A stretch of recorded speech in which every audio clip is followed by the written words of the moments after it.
Thank you.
Jaya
Srila Prabhupada ki Jayam Tirila Pravishta Vishnupada Paramahamsa Parivrajagacharya Ashtotra Shadashri Shriman Bhakta Siddhanta Saraswati Maharaj Srila Prabhupada ki Ananda Koti Vaishnava Vrinda ki Ramacharya Srila Vilas Thakur ki Prem Saho Shri Krishna Chaitanya Prabhu Nityananda Shri Advaita Gadadhara Shri Vasadi Bhakta Vrinda ki Shri Radha Krishna Govinda Shyama Kunda Radha Kunda Giri Govardhani ki Vrindavan Dham ki Mayapur Dham ki Madurai Dham ki Jagannathpuri Dham ki Dwarkapuri Dham ki Ganga Mai ki Yamuna Mai ki Tulsi Devi ki Bhakti Devi ki Samaveda Bhakta Vrinda ki Lord Pranam all those to assemble devotees all glories to assemble devotees all glories to assemble devotees all glories to Shri Shri Guru and Shri Guru Granth all glories to Srila Prabhupada Namo Vishnu Padaya Krishna Prasthaya Bhutale Shri Bhaktivedanta Swami Namini Namaste Saraswati Devi Gauravani Prajati Nirvisheshu Nirvani Pashyati Deshatarini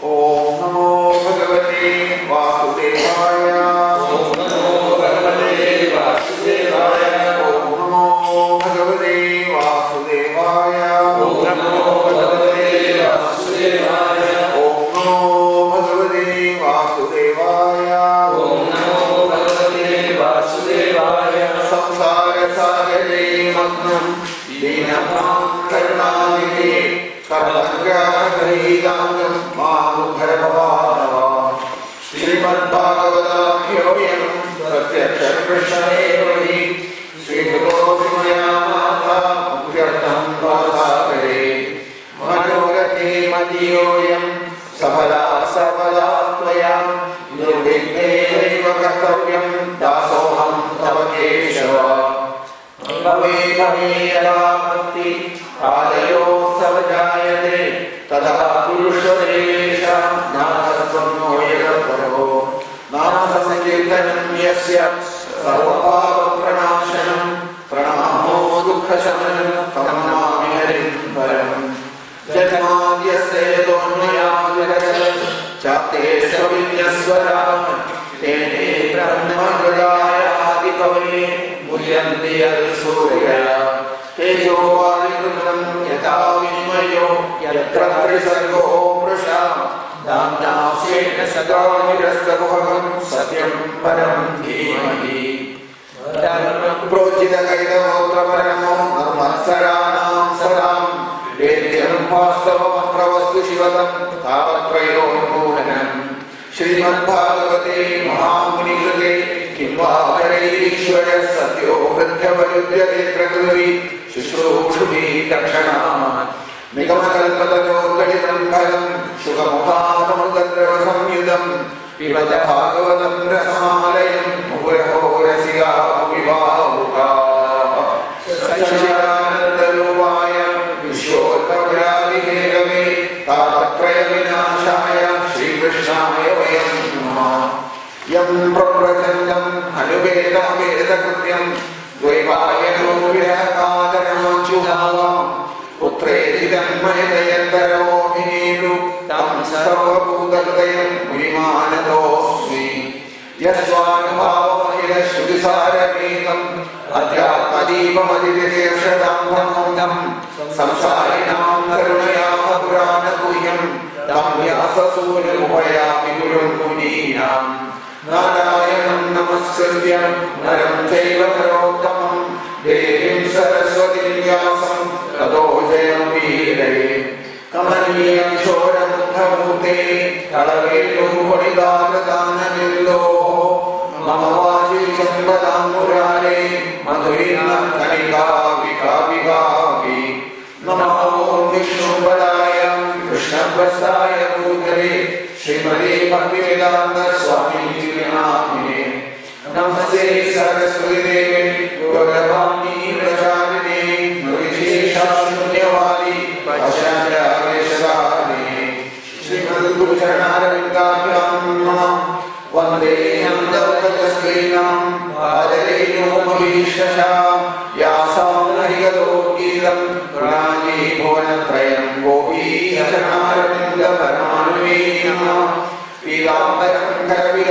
चक्रशङ्खं कौमोदगीसरसिजं करुणासमुद्रं राजासहायमतिसुन्दरमन्दहासं वातालयेशमनिशं हृदिभावयामि कोमलं पूजयन् वेणुं श्यामलोऽयं कुमारः वेदवेद्यवरं ब्रह्म भासतां पुरतो मम मूकं करोमि वाचालं वक्तुं लङ्घयते गिरिं यत्कृपालमहं वन्दे परमानन्दमाधवं श्रीकृष्णाय नमः श्रीराधाय नमः सर्वत्र गोविन्दनाम संकीर्तनं Govind Govind.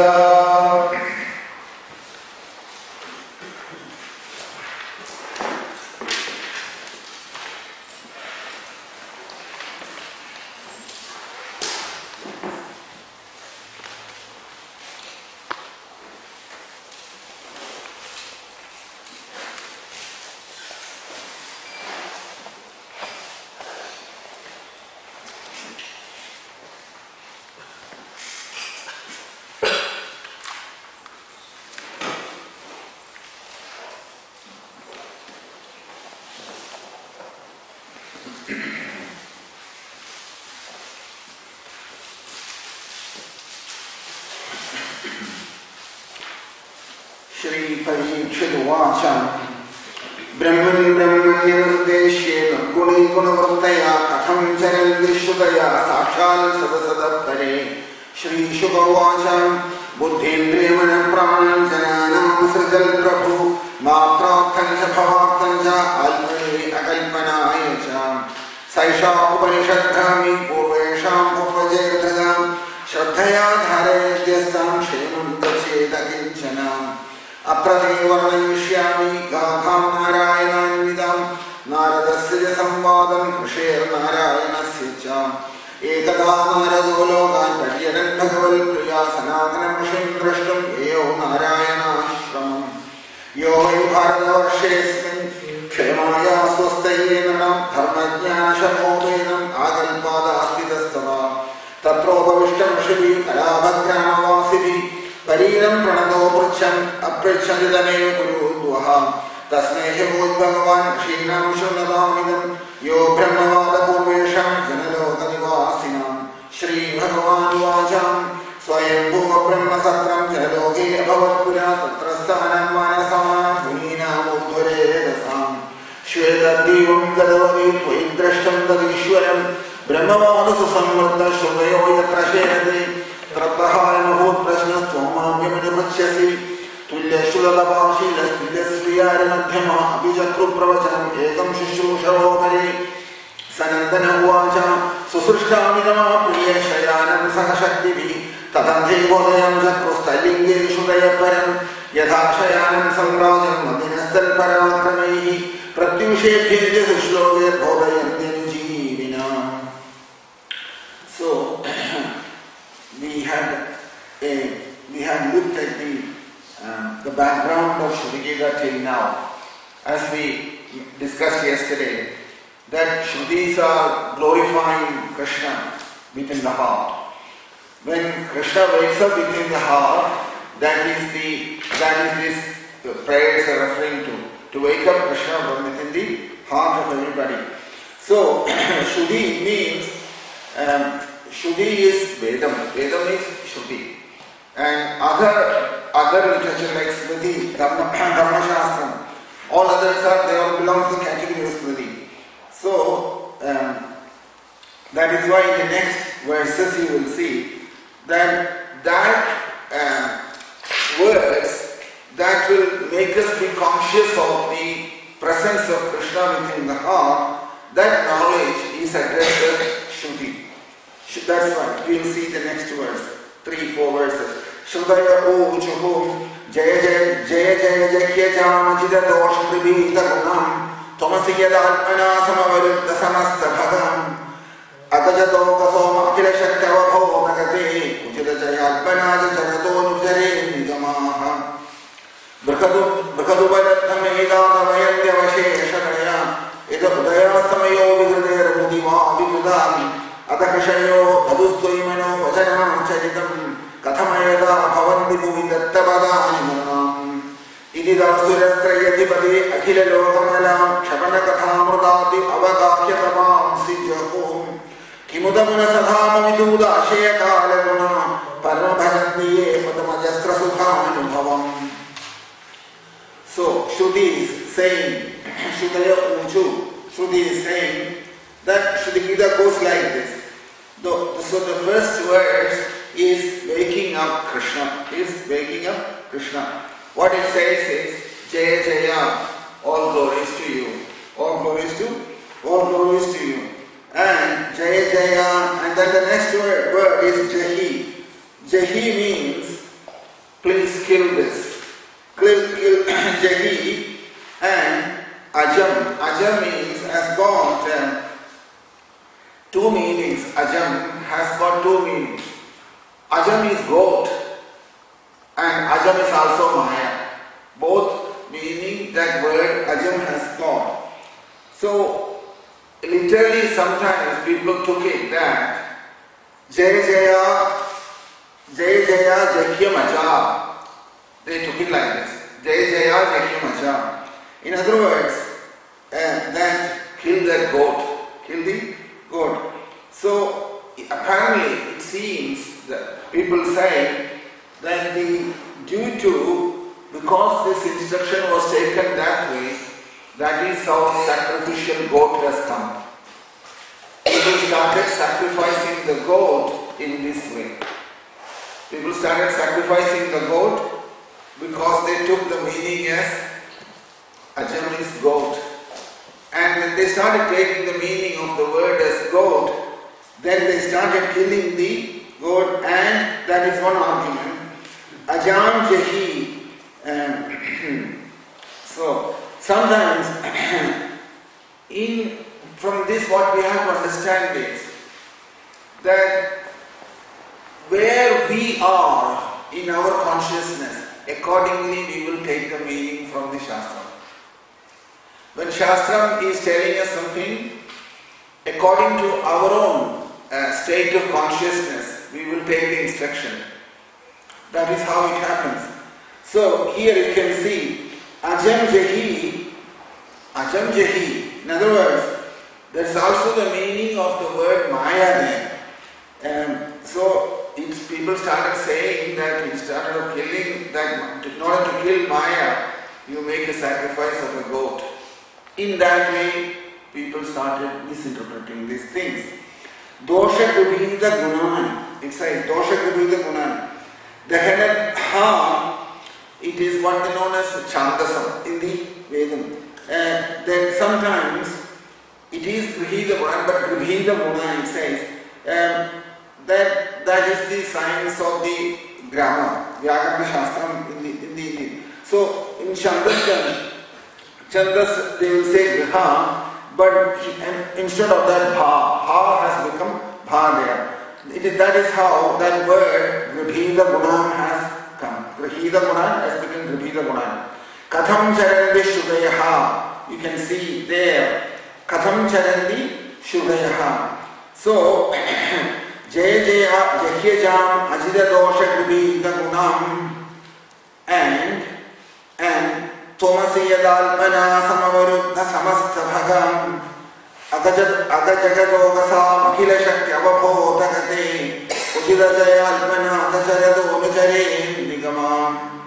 And it Kathajarandi Shudaye, if you see like earlier mentioned there, see that first verse Parikshit asking that question, Brahman Nirdeshi Nurgune Gunagutaya Katham Charandi Shudaya. There is a question, isn't it? Katham Charandi Shudaya Sakshal Sadasada Pari. The first verse, the second line, it says Katham Charandi Shudaya. In answer to that, it mentions here Anujare Nigamaha.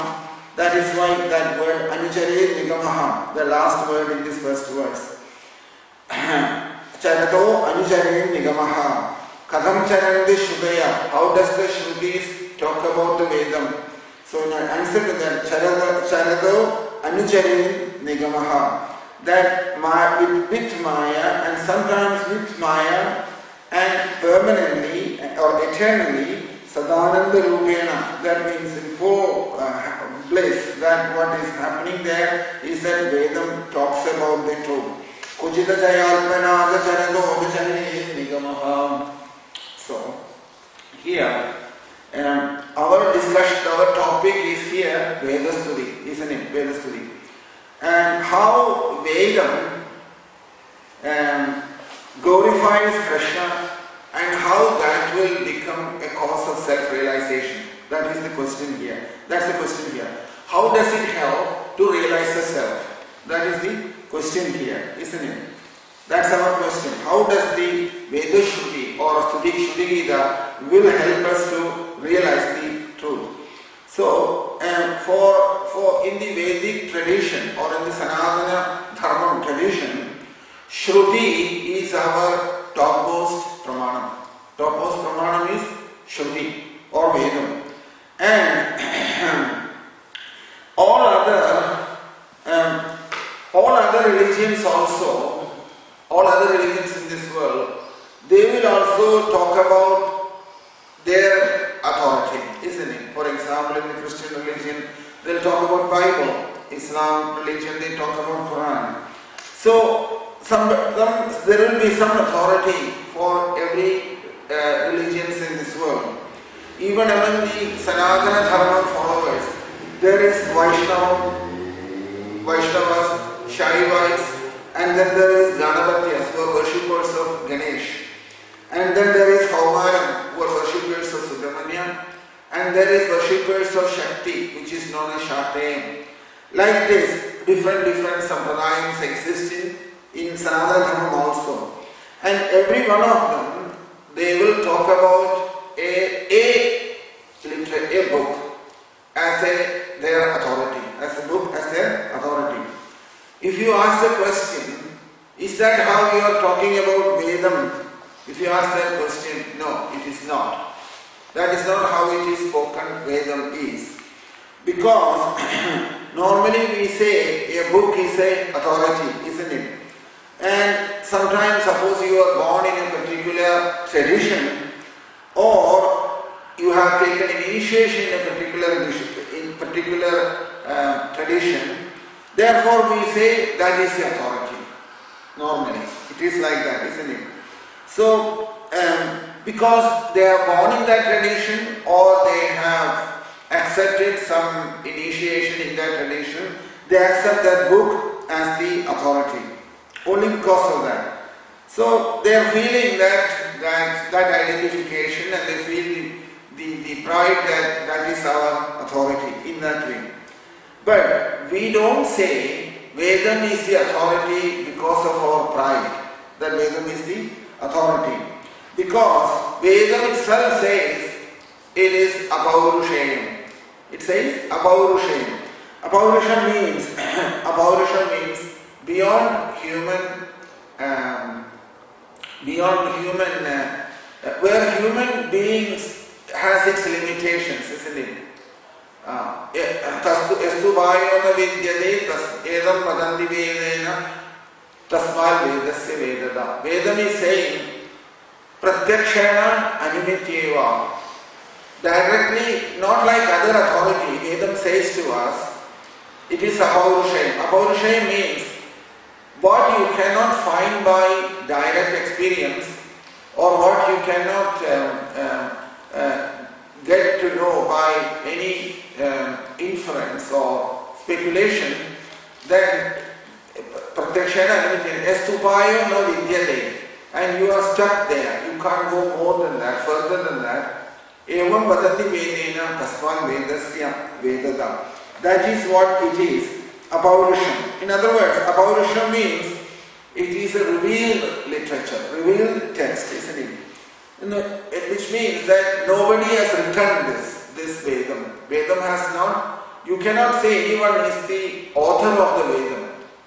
Even the sages through whom the Vedic hymns, Vedic knowledge has come to this world, they also don't claim that they are the authors of the Vedic knowledge. They are not the author of the Vedas. It has come through them, through their, the revelations happen through them. So therefore they are called mantra drashtavat. Drashta means that from the air, Paramadam, the sound, that sound has flown through them in the form of Vedic hymns. They were able to capture this Paramadam which is present all the time in the creation. From that Paramadam came the Vedic hymns, Rigvedam, Yajurvedam, Samvedam, Atharvana Vedam, which were all together once. Later on, Vedavyasa Maharshi broke them into four: Rigvedam, Yajurvedam, Samvedam and Atharvana Vedam. But those hymns in all these Vedas, they are directly coming from the Paramadam, from the Shabda Brahman that has come. And they were captured by the Rishis and they have given it to us. They had that capacity to reach that. So, what they say is, they have actually, darshanam has happened to the Rishis. Rishis received it as a darshanam. Darshanam means they were able to, they are drashtava. Drashta means they have seen, and they have, what they see is the darshanam. The process of seeing is darshanam, and what they have seen is drishyam. The drashta, they are the seers, and darshanam is the process of seeing that, and drishyam is what they have seen. So rishis, they didn't manufacture it or but through their intelligence or mind. Somehow it was revealed to them, and therefore they are called mantra drashta. Mantra drashta. Drashta means it was given to them and they have seen it. It was shown to them and they have seen it. And they are not srishta, mantra srishta. Srishti means to create. They didn't create them.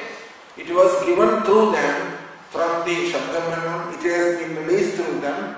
Therefore, we say mantra drashta krishayaha. Mantra drashta ve krishayaha.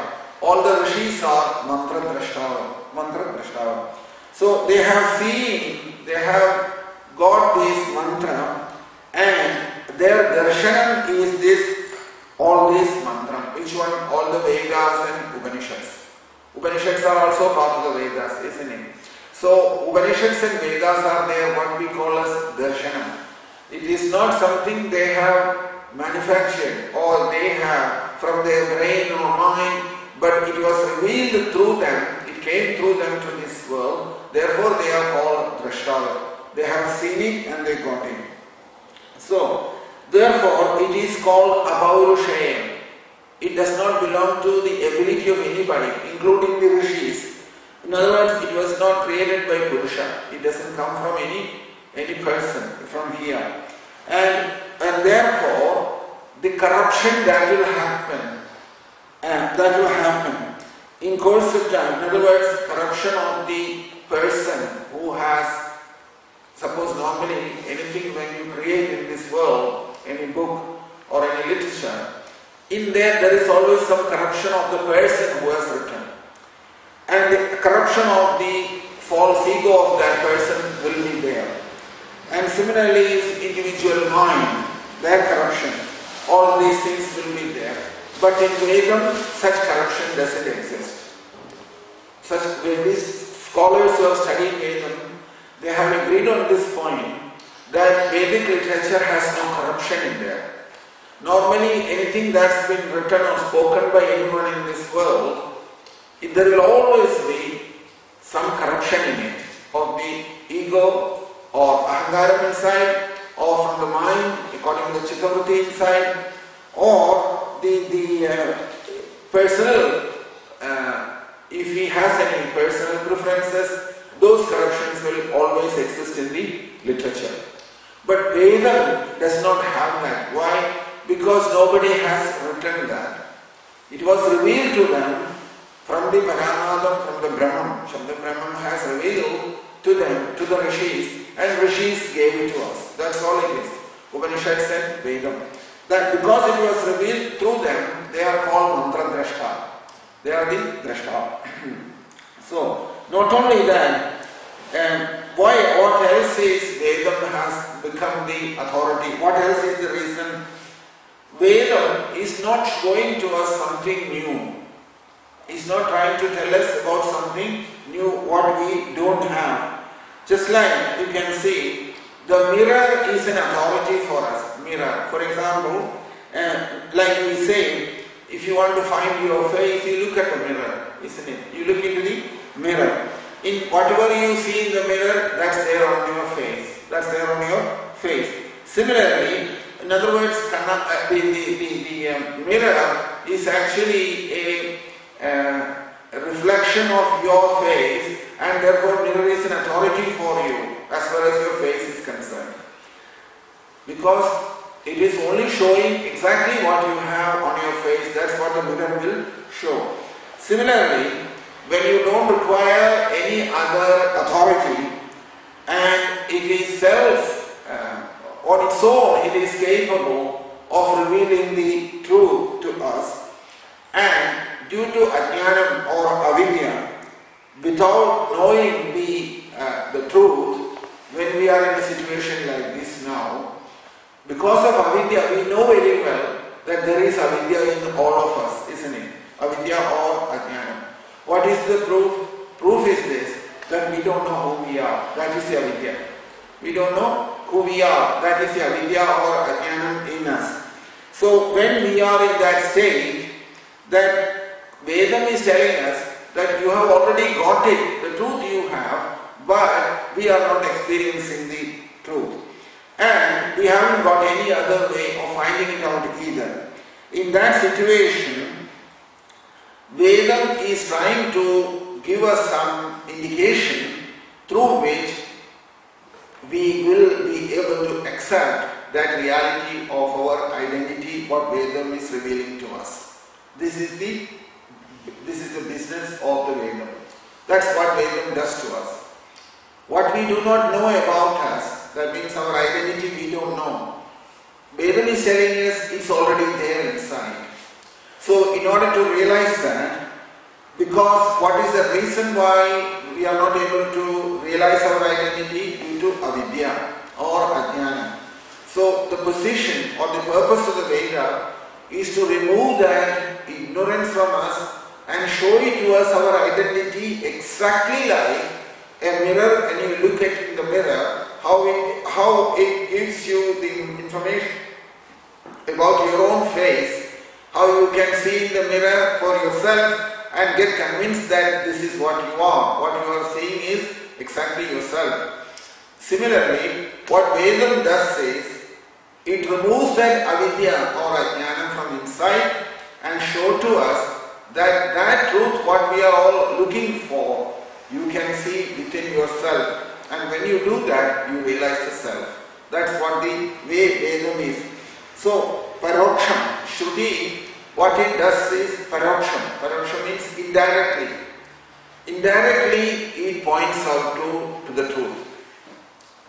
Instead of saying the truth is somewhere else in some place far away, somewhere the truth is, what the Vedam does to us is that continuously it is telling us, explaining to us that through this process, if you take it, Vedam is saying to us that truth what you are looking for can be seen within yourself, just like when you look at the mirror, how you see yourself as clear as anything.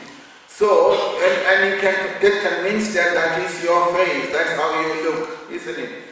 Exactly the same way, like a mirror does to us, Vedam is what Vedam does is, it removes that ajnanam, avidya inside, and shows our pure identity gets released to us, and that is done in an indirect way, paroksha. Parokshawado vedoyam balanam anushāsanam. Krishna says in the Bhagavatam to Uddhava, it is all Vedam is paroksham. Parokshawado vedoyam balanam anushāsanam. And therefore it is given as anushāsanam. That it says to those who wants to realize the truth, it's so said that you should see and you should do this, and then you will know what it is. And paroksha it is. So, through parokshavadam, it brings aparoksha to us. Paroksha, aparoksha, these two things important. Parokshavadam is everything is spoken indirectly. Everything is spoken indirectly. Aparoksha means It will bring into experience into you. Not to the mind or brain, direct experience you will get it. That is aparoksha. It is called aparoksha anubhuti. Anubhuti is aparoksha. All the presentation is paroksha. Krishna is saying all the Vedic literature, Upanishads, Brahma Sutram, Srimad Bhagavatam, Bhagavad Gita, and all other Puranas, all of them, they are all paroksham. Paroksham, it is spoken. Everything is spoken paroksham. But when it comes to us, it is aparoksha anubhuti. It is aparoksham then. Why it is aparoksham?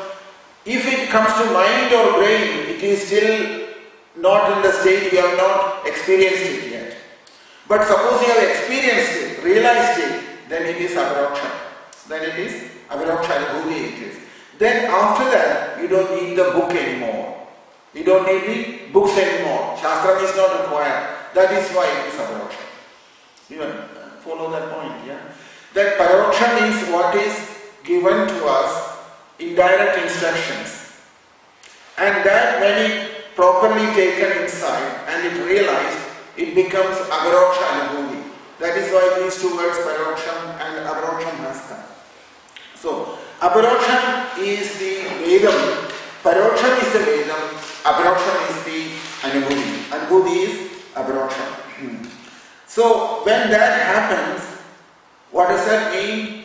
It means that by the time aparoksha anubhuti happens, we have started seeing ourselves what we are. What we are. So that is the authority of the Vedam. Veda's authority is like that. What is spoken as paroksham in various means, through different Upanishads, through the different Shastrams or like Brahma Sutram, Bhagavad Gita and Srimad Bhagavatam, various Vedic literature, they are all giving help, support to us and pointing out to the truth from different positions, different angles. It's pointing out to the truth. And that is always done in a paroksham way. Paroksham it is done, but when it comes to realization, it becomes aparoksham. That means aparoksha anubhuti. That anubhuti it becomes. Anubhuti means, that means you already got it, you have become that, and therefore you don't need any more further inquiry after that. It has become your anubhuti. Anubhuti means it has come into realization. After that you don't have to go and refer to the book or ask anyone about it because you have become that. That means aham brahmasmi. That stage has come to that person. So because from then on you won't tell anybody that the authority is Vedam. What will you say then? Your own experience is the authority then, isn't it? You have become that, and that experience what you have got is the authority after that. But Vedam is only helping us to make everybody become that authority, because only Vedic knowledge is only there to make us realize and experience it and realize it at the end. Experience it and realize at the end, so that that realization should never leave us again. So these experiences is not a new experience, because Krishna is saying that it is already siddham. It's already there inside. That Krishna is there inside. So that is what's called Vastu Tantra. Vastu Tantra means that it is not a new thing that's going to come from outside.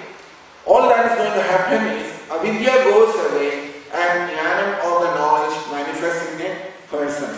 So what's already there, Vedam is going to make us realize. What's already there, Vedam is going to make us realize. That's what the Shruti does. Suppose it does not ask you to believe in something new which is already not there. Vedam doesn't do that. It's not asking you believe in something which is not already there, which is not already present there. In Vedam, there are two types of authorities mentioned. For example, one group of presentation is heavenly planets, demigods, Pitrulokam, Gandharvalokam, and things like that. All those sorts of things. That all you have to believe. You have to believe that. You have no other choice. You can't verify this at this moment, isn't it? You have been told that in planets of the Gandharvas, Vidyadharas, Kinnaras, Charanas, and heavenly planets, Indras, there, all relations, all situations, Pitilogam, all of them. That you have to believe it. You can only do that much at this stage, isn't it? But here we are not talking about that. Here we are not talking about that. What we are talking about here is relationship with the soul who is present inside everyone, who is present inside, and the subject related to that. Subject related to that. So, as far as realization of the self or realization of the soul is concerned, Vedam is the ultimate authority. Vedam is the ultimate authority. And this is the point what Vedantam insists. Vedantam insists that Vedam is the complete authority. For example, you will see in this world people following different religious processes, isn't it? Various different processes. And some people have realized certain things in their life, either in the form of some siddhis or some realizations they may have in life and experiences in their life.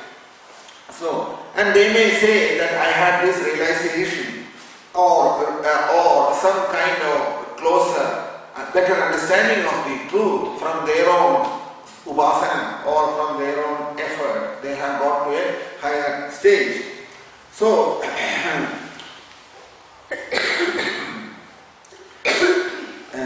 but whatever you may have realized in any other, through any other process or any other way or any other route, if that realization is not according to the Brahmavidya, what is spoken by the Upanishad, and that Brahmavidya has not happened.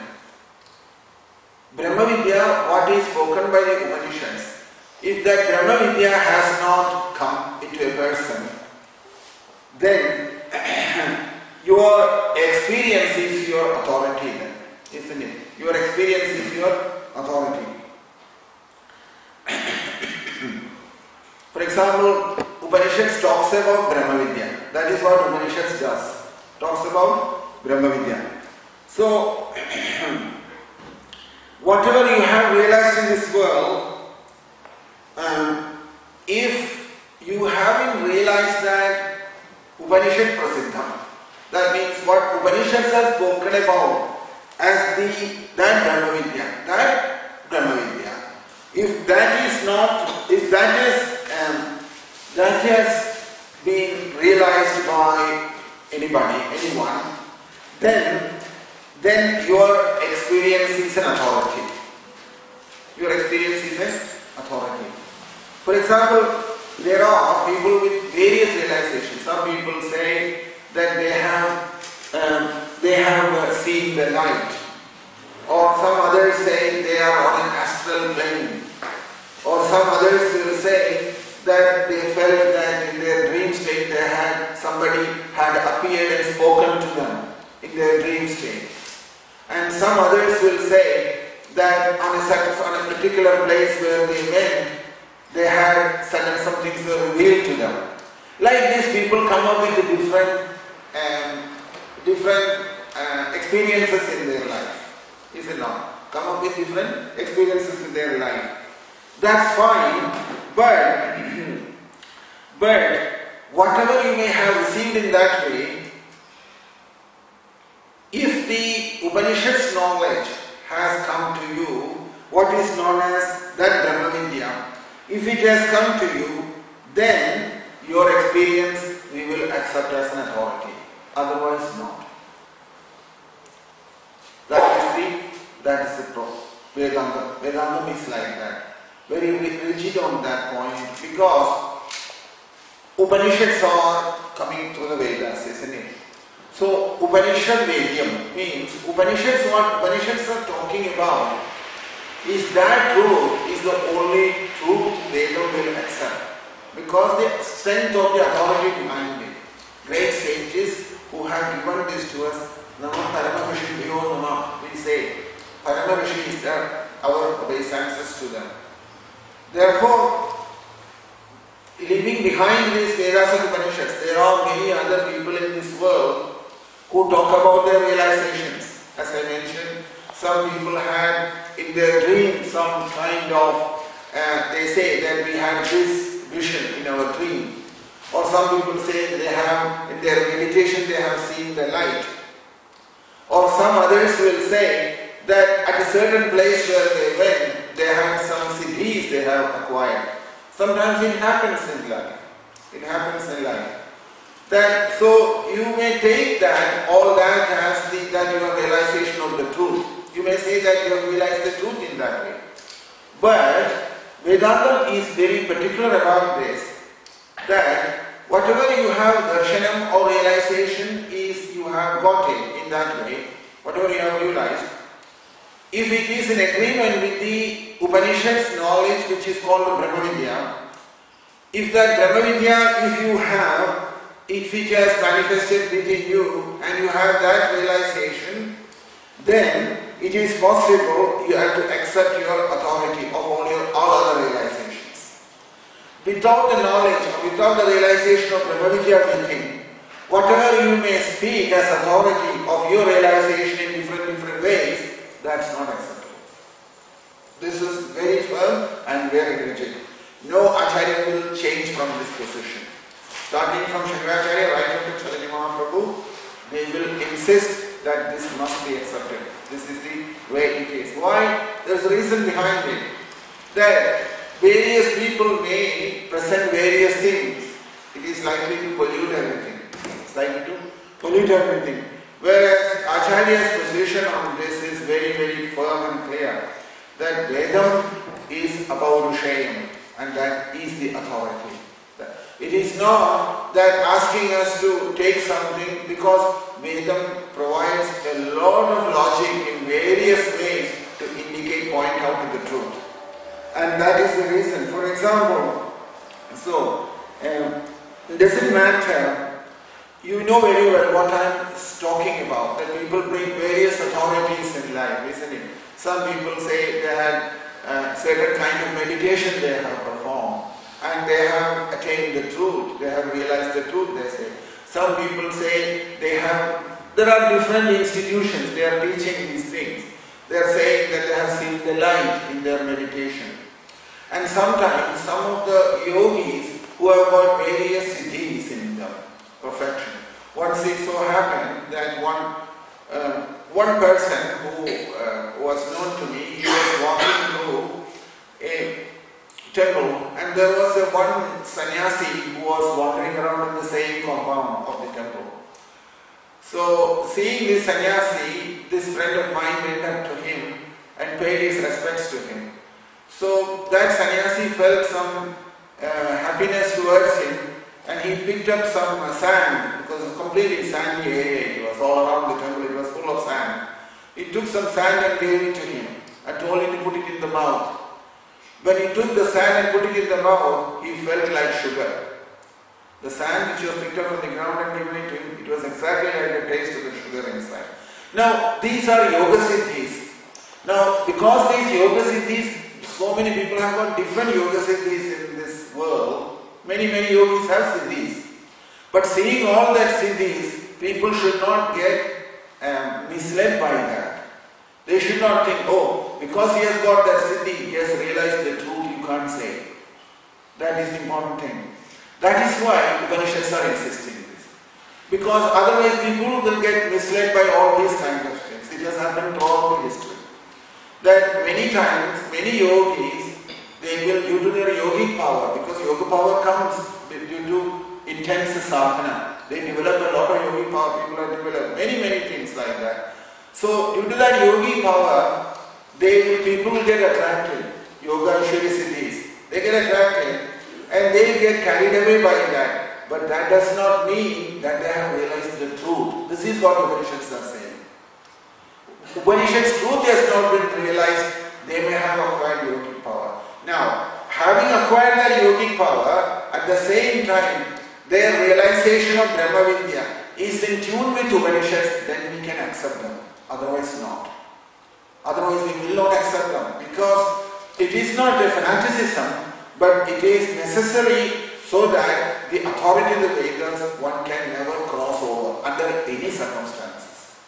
That is very firm and very categorical about it. You will see this, that in the doesn't matter who the personality is. That is interesting thing.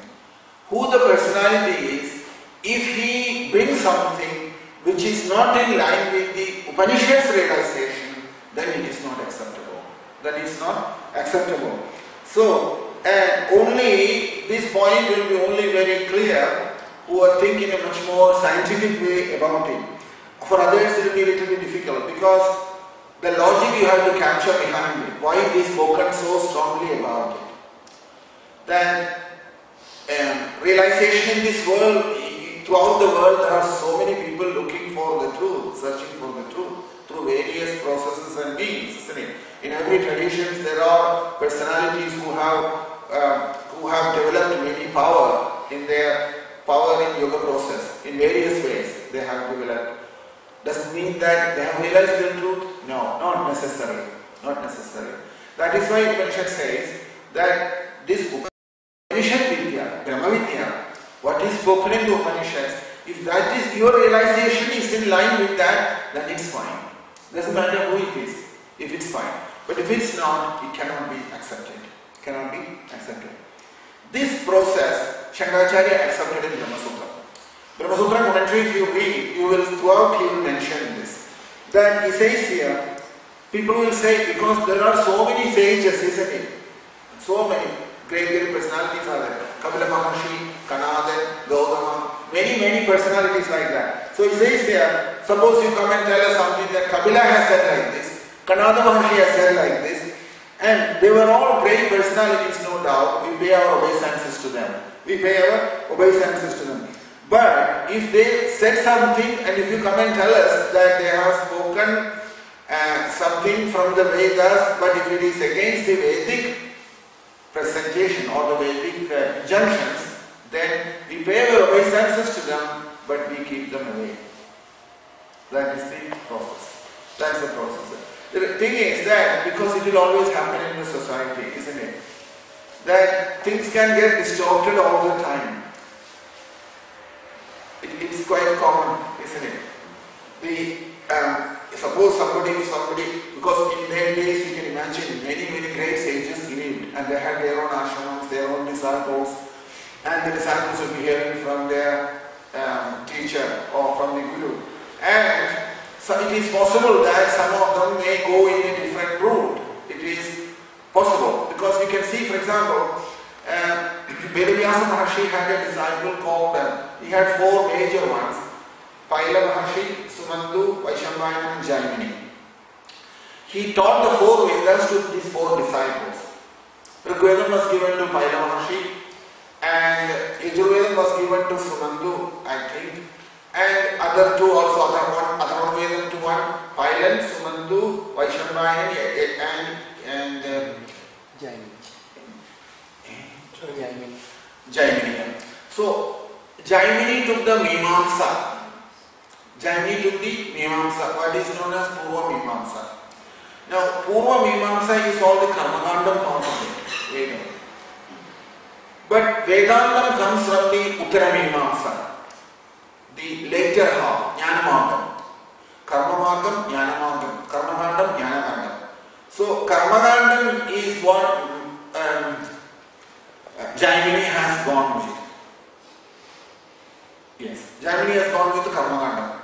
Vedantam is Vedavyasa Maharshi's, what would you say, is greatest gift, is this Vedantam. So Vedantam, Upanishads belongs to this Vedantam. Upanishads belongs to Vedantam. So what he said was that Kapila Maharshi brought Sankhya. Kapila Maharshi gave Sankhya. Gautama gave Nyayam. So Sankhya, Nyayam. Then Patanjali gave Yogam. Kanada gave Vaisheshiyam. And Jaimini gave Purva Mimamsa, and Vedavyasa Uttara Mimamsa. That's how it is. Uttara Mimamsa means Vedanta. So these 6 different sages and 6 different traditions. 6 different traditions. Sankhya, Nyaya, Yoga, Vaisheshika, Purvamimamsa, Uttaramimamsa. Like that. So they all have something to say. Sankhya is acceptable. Vaisheshika is acceptable. But in their tradition, if they say something, if it is not in agreement with the Upanishad's realization, then it's not acceptable. You can see in Bhagavad Gita the same problem. Krishna has only taken that part of Sankhya which is in agreement with the Upanishads. Krishna has only taken that part of Yoga, Patanjali's Yoga, which is in agreement with the Upanishads. It's a very complex world, this world of Shad Darshanam or 6 Darshanam. It's huge and it goes into thousands and thousands of years of history and great personalities behind it. So you can imagine when Krishna gave us Bhagavad Gita, he has only taken that part of the other philosophical. Sankhya is there in the Bhagavad Gita, but only that part of Sankhya which is in agreement with the Upanishads, Krishna has taken to Bhagavad Gita. And similarly, only that part of Ashtanga Yoga, Patanjali's Yoga, that is in the Bhagavad Gita which you see in the 6th chapter. In the 6th chapter, Jnana Yoga. So, like this, but practically it's all Vedanta. Bhagavad Gita is completely Vedanta. Finally, 6, 7, 8 chapters is only talking about the absolute truth from the Jnana Marga. Mainly it is stressed on that. So, he mentions here that if they have spoken anything against the authority of the Upanishads, or against authority of the Vedas, then in that case we have to keep them away. It does not matter even if it is Kapila Maharshi or even if it is Kanada or Gautama, it doesn't matter who it is. Shrudani Ashruda Kalpanamcha Kurvan. In the Bhagavad Gita Bhashya you will see this word. Shrudani Ashrudaha Kalpanamcha Kurvan. That is the statement about that. So, because why it is like that? In Vedanta, the understanding is Nasado Vidyade Bhava. That is the answer behind. What it is there, you can't alter it. You can't change it. It is always the same. And Vedam also is not doing and creating anything new for us. Vedam is also not telling us anything new. Because if suppose there are so many things in the Vedic Vedam statements, Prabhupada gave 1 or 2 examples. He said everybody will say cow dung is impure, isn't it? Normally that's what but cow dung is used for cleaning the place. As said, it's got all the antiseptic properties. Cow dung has got the antiseptic properties. Vedam is telling us that. Our modern science can say cow dung is not pure. It's dirty. It makes the place impure. We will say that. Nobody likes cow dung, isn't it? But cow dung has got this property that in the olden times cow dung was used always. That was our Dettol or that was our... Now, why is it like that? Because Vedam says that. Until now nobody got sick because of that. Because of the cow dung. So anyway, what the point is this, that the Vedic authority you can't question. That is always, everybody follows that. Srila Prabhupada also mentioned that in many times you can't question the authority of the Vedas. If you say that there is no living entities in the moon, Prabhupada's argument was this. You are telling us there is no living entities in the moon. Vedam is saying there is living entities in the moon. Therefore we can accept your argument. So strong is that authority. There is no, under any circumstances, they will not make any compromise on that. We don't need any scientific proof or anything. Vedam is saying that there is living entities in the moon planet. There is living entities in the sun planet because 60,000 Palagirias, what is mentioned in the 12th canto, they are in the sun planet. They have got the body suitable for that. Vedic logic is that anybody can live in anywhere provided you have got a suitable body for that. Palagirias have got a fiery body. Our body is predominated with earth. Therefore we are suitable for earthly existence. Their body is made of fire, predominated by fire, therefore they can live in the fire conditions. Like that. So here, suppose you say the fire is cold. If Vedam says like that, nobody will accept it. Isn't it? Fire is cold, we say, nobody will accept it. So therefore, why does the Vedam becomes the authority then? So Vedam is telling us that Satyam, Jnanam, Anandam, Brahma. Brahma means Satyam, Brahma means Jnanam, Brahma means Anandam. Which means Brahma means truth, Brahma means knowledge, and Brahma means unlimited. That is a Vedic statement. Vedam says like that. Vedam is saying that Brahma means Satyam, Jnanam, Anandam. How did they know that it is like that? If you look into Taittiriya Upanishad, it mentions there about this. Taittiriya says like this, that Tasma Satyam Jnanam Anandam Brahmam Yo Vedaha Nihidam Guhayam Parame Vyomam Soshluti Sarvan Kamana Saha Brahmana Vibhaschidevi. It is in the Vedam Upanishad, Taittiriya Upanishad, it is one of the statements. Okay, it says here that Satyam Jnanam Anandam Brahmam. Brahman is truth, knowledge and infinite, it is.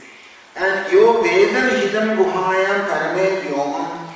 He who knows Brahman, as existing in the space in the heart, Parama Vyomam, is space in the heart. Soshtude Sarvan Kamana Saha. And he enjoys that presence of Brahman inside. For him, Brahmana Vibhaschidevi, for him all his everything, knowledge is revealed unto him. So here you can see that Sarvan Kamans have Brahmana Vibhaschidaha. In the cave inside of the heart, there he knows. So Vedam is not teaching anything. Vedam is saying to us, he is there inside like the mirror, but he is inside the heart. And the person, the truth what you are inquiring after, that is Anandam, that is bliss. Brahman, Mukti or liberation, Satya Chitta Anandam, Sachidanandam, that's already, you have got it. You already got it. So just like we give the example, there is a deer when in the forest it is wandering around, and there is a smell coming from the body of the deer.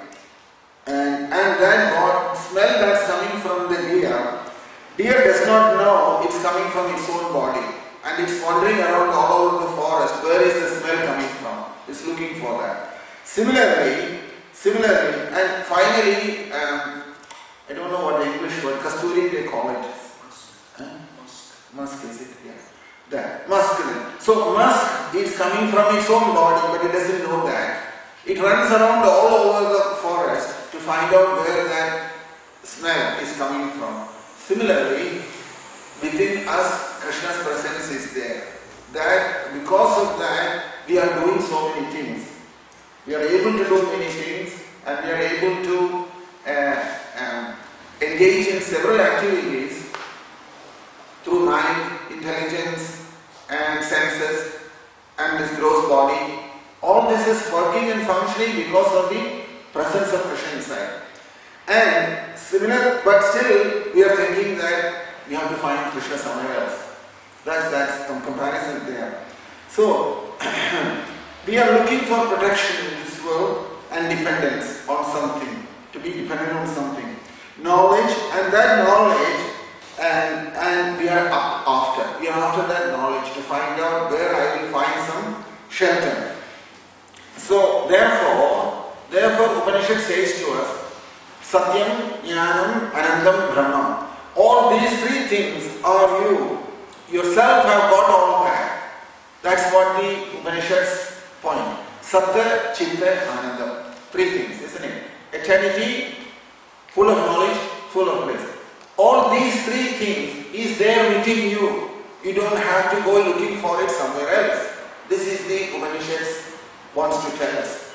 That we should stop this inquiry outside and inquiring for that shelter, because why people take to spiritual life? Because of the frustration in this material life, isn't it? Misery of material world, and not finding any happiness in this world, trying to adjust the situation here somehow, and all complicated relationships, family life, this, that and the other, and everywhere feeling a helplessness ultimately. Can't do anything about it, and in the middle of all that, one day we have to say goodbye to everything and go from here. So this doesn't make any sense to anyone who has a little bit thoughtful. They find that this cannot be a permanent situation, this is only a temporary situation what we are brought into. In the middle of all complicated relationships in this world with family members and other things goes wrong. And there again the problems comes, and then in the middle of that you get problems with your own body, mind, and then you see the world in a different way. The very world whom you are trying to help and change and improve, that the very same world will turn back on you at that time.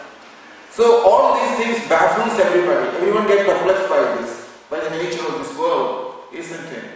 It happens in a very small level, it happens in a big level also. Big level in the sense, now we have different countries we have formed with borders and different populations, and we say you are American, you are Indian, you are European. Like this we have classified people.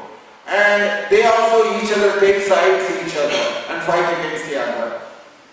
Somebody is your friends, what do they say, friends, enemies? Allies. You make allies like this, aligning with others.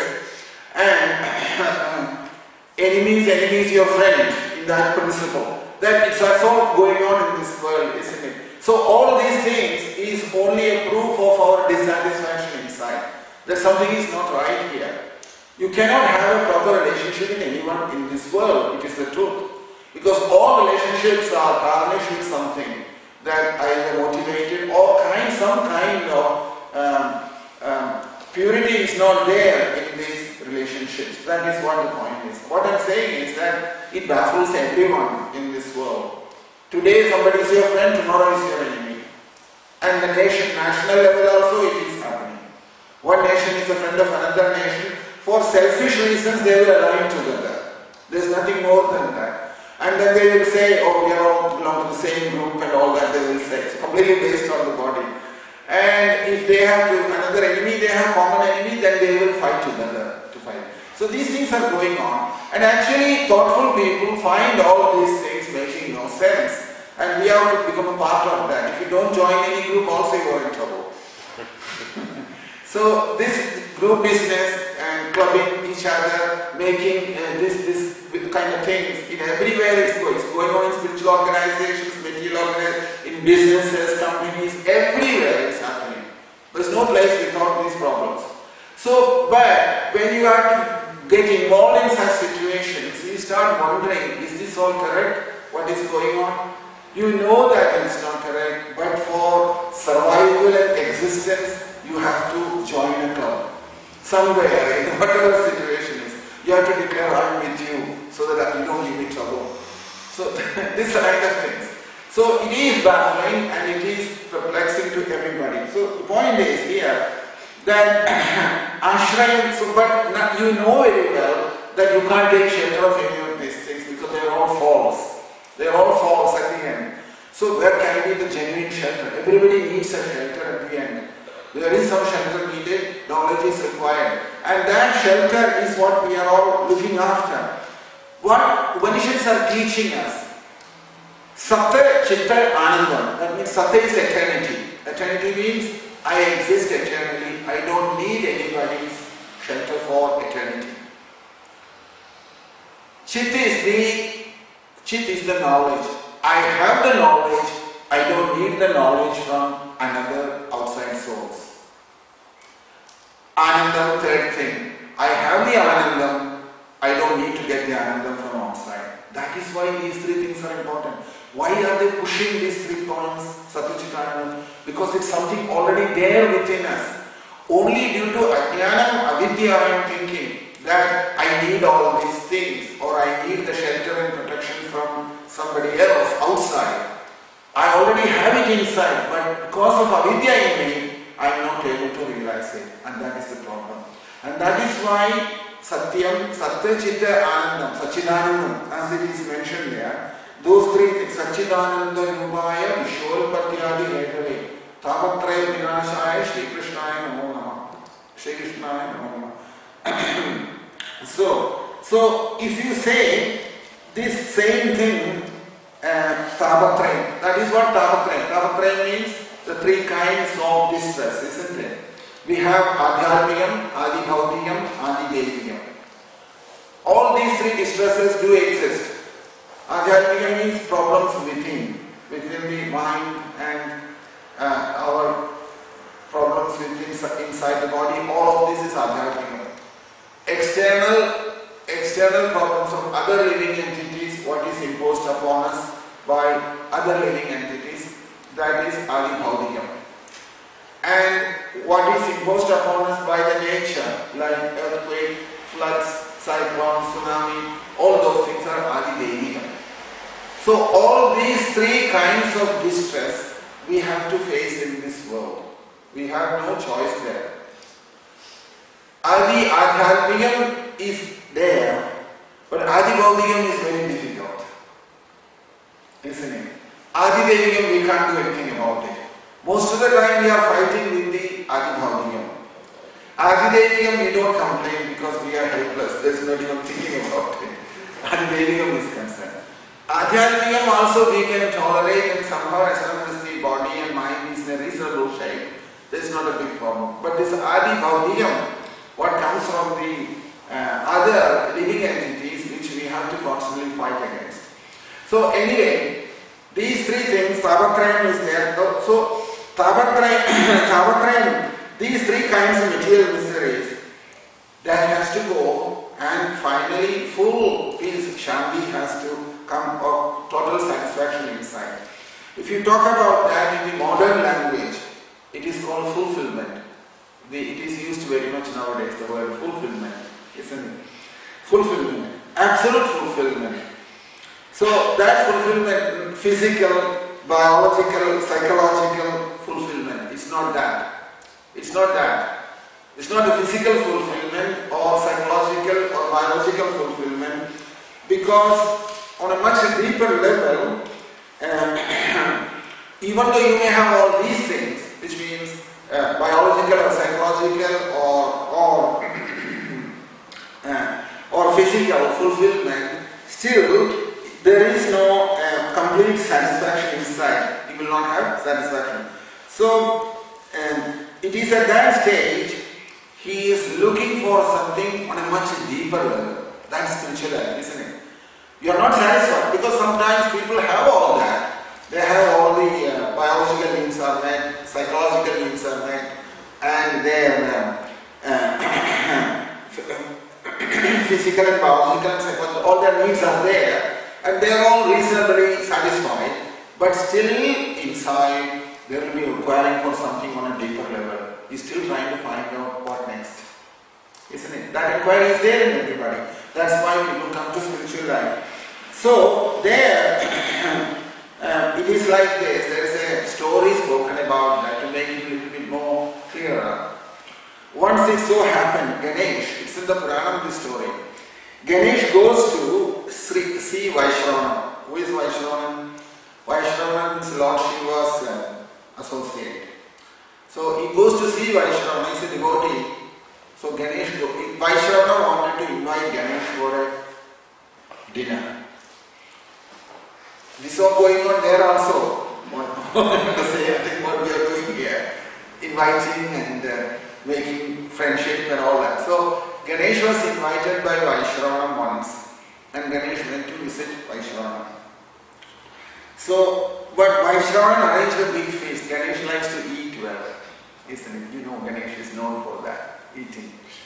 So the feast was very good. And Vaishravanam arranged everything, and large quantities of food also he has cooked, so that Ganesh is totally satisfied. Everything was served to Ganesh. Ganesh ate everything. And then he still says, I'm hungry, he says. Ganesh says, I'm hungry. And Vaishravanam didn't know what to say now. He couldn't do anything about it. At that time, Lord Shiva comes there, seeing that he has put Vaishravanam in a very awkward situation. And what did Shiva do? Shiva handed over him flat rice in the hand, a handful, and told Ganesh to eat that. After Ganesh has eaten that, Ganesh says, "No, I am satisfied." He says, and then they left the place. This story is happened to Ganesh. This happened to Ganesh. So, although Vaishravana had spent all his wealth to feed Ganesh, Ganesh was not satisfied.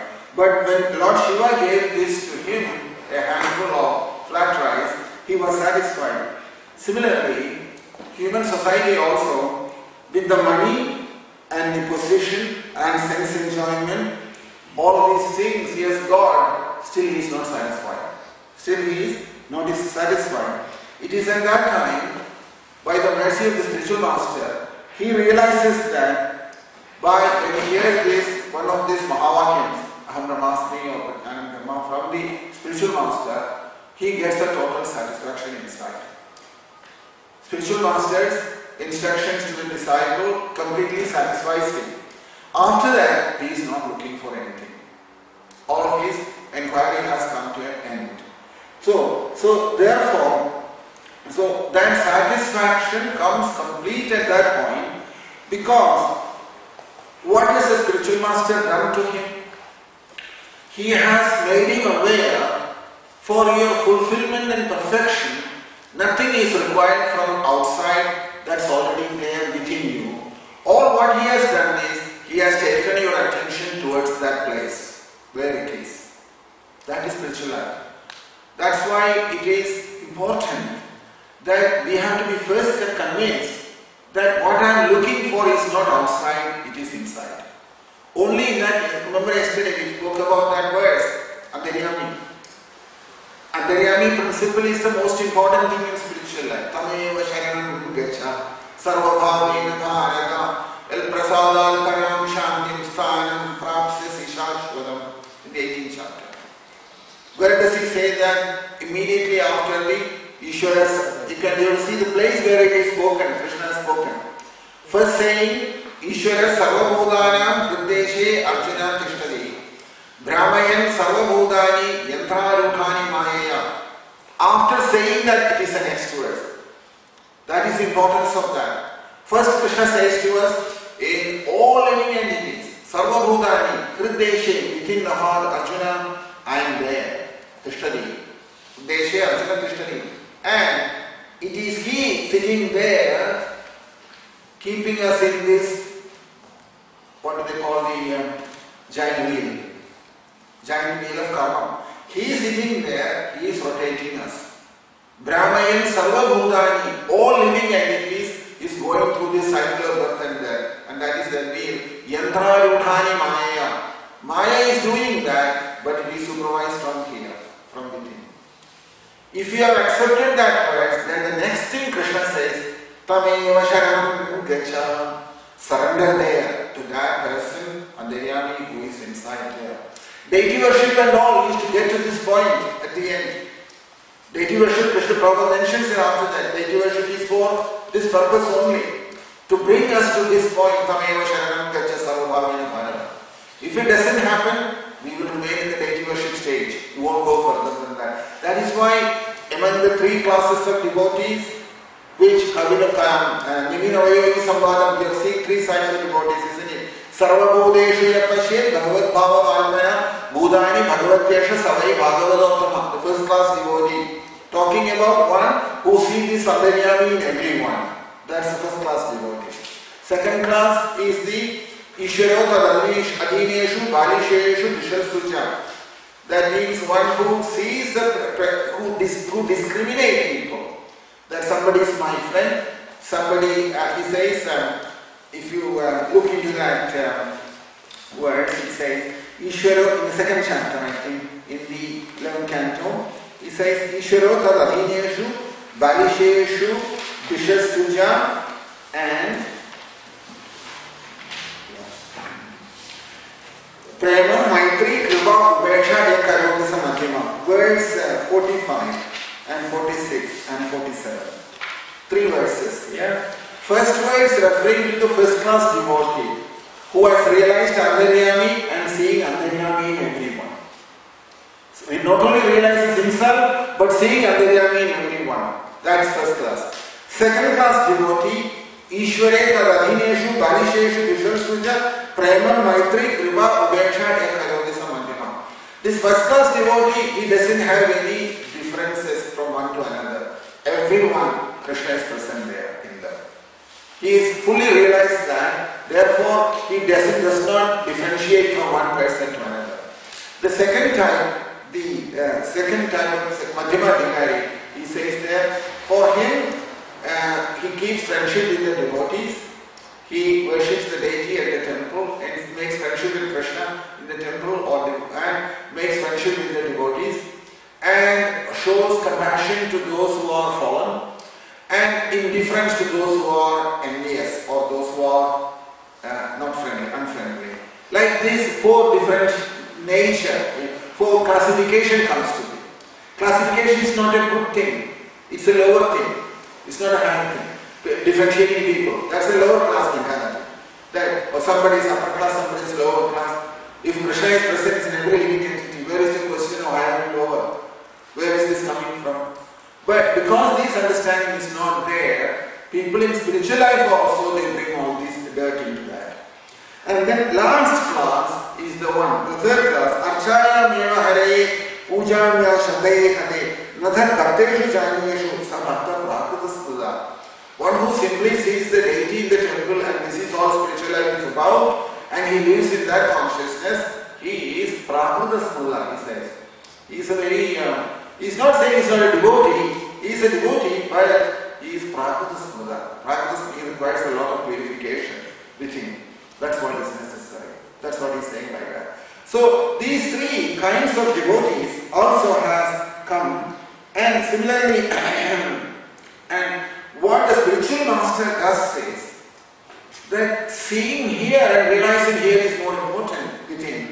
Therefore what he does is at the end by his grace when he sees and he speaks this Mahavakyam to the devotee and finally what happens? That at that point he says total satisfaction, total fulfillment happens to him.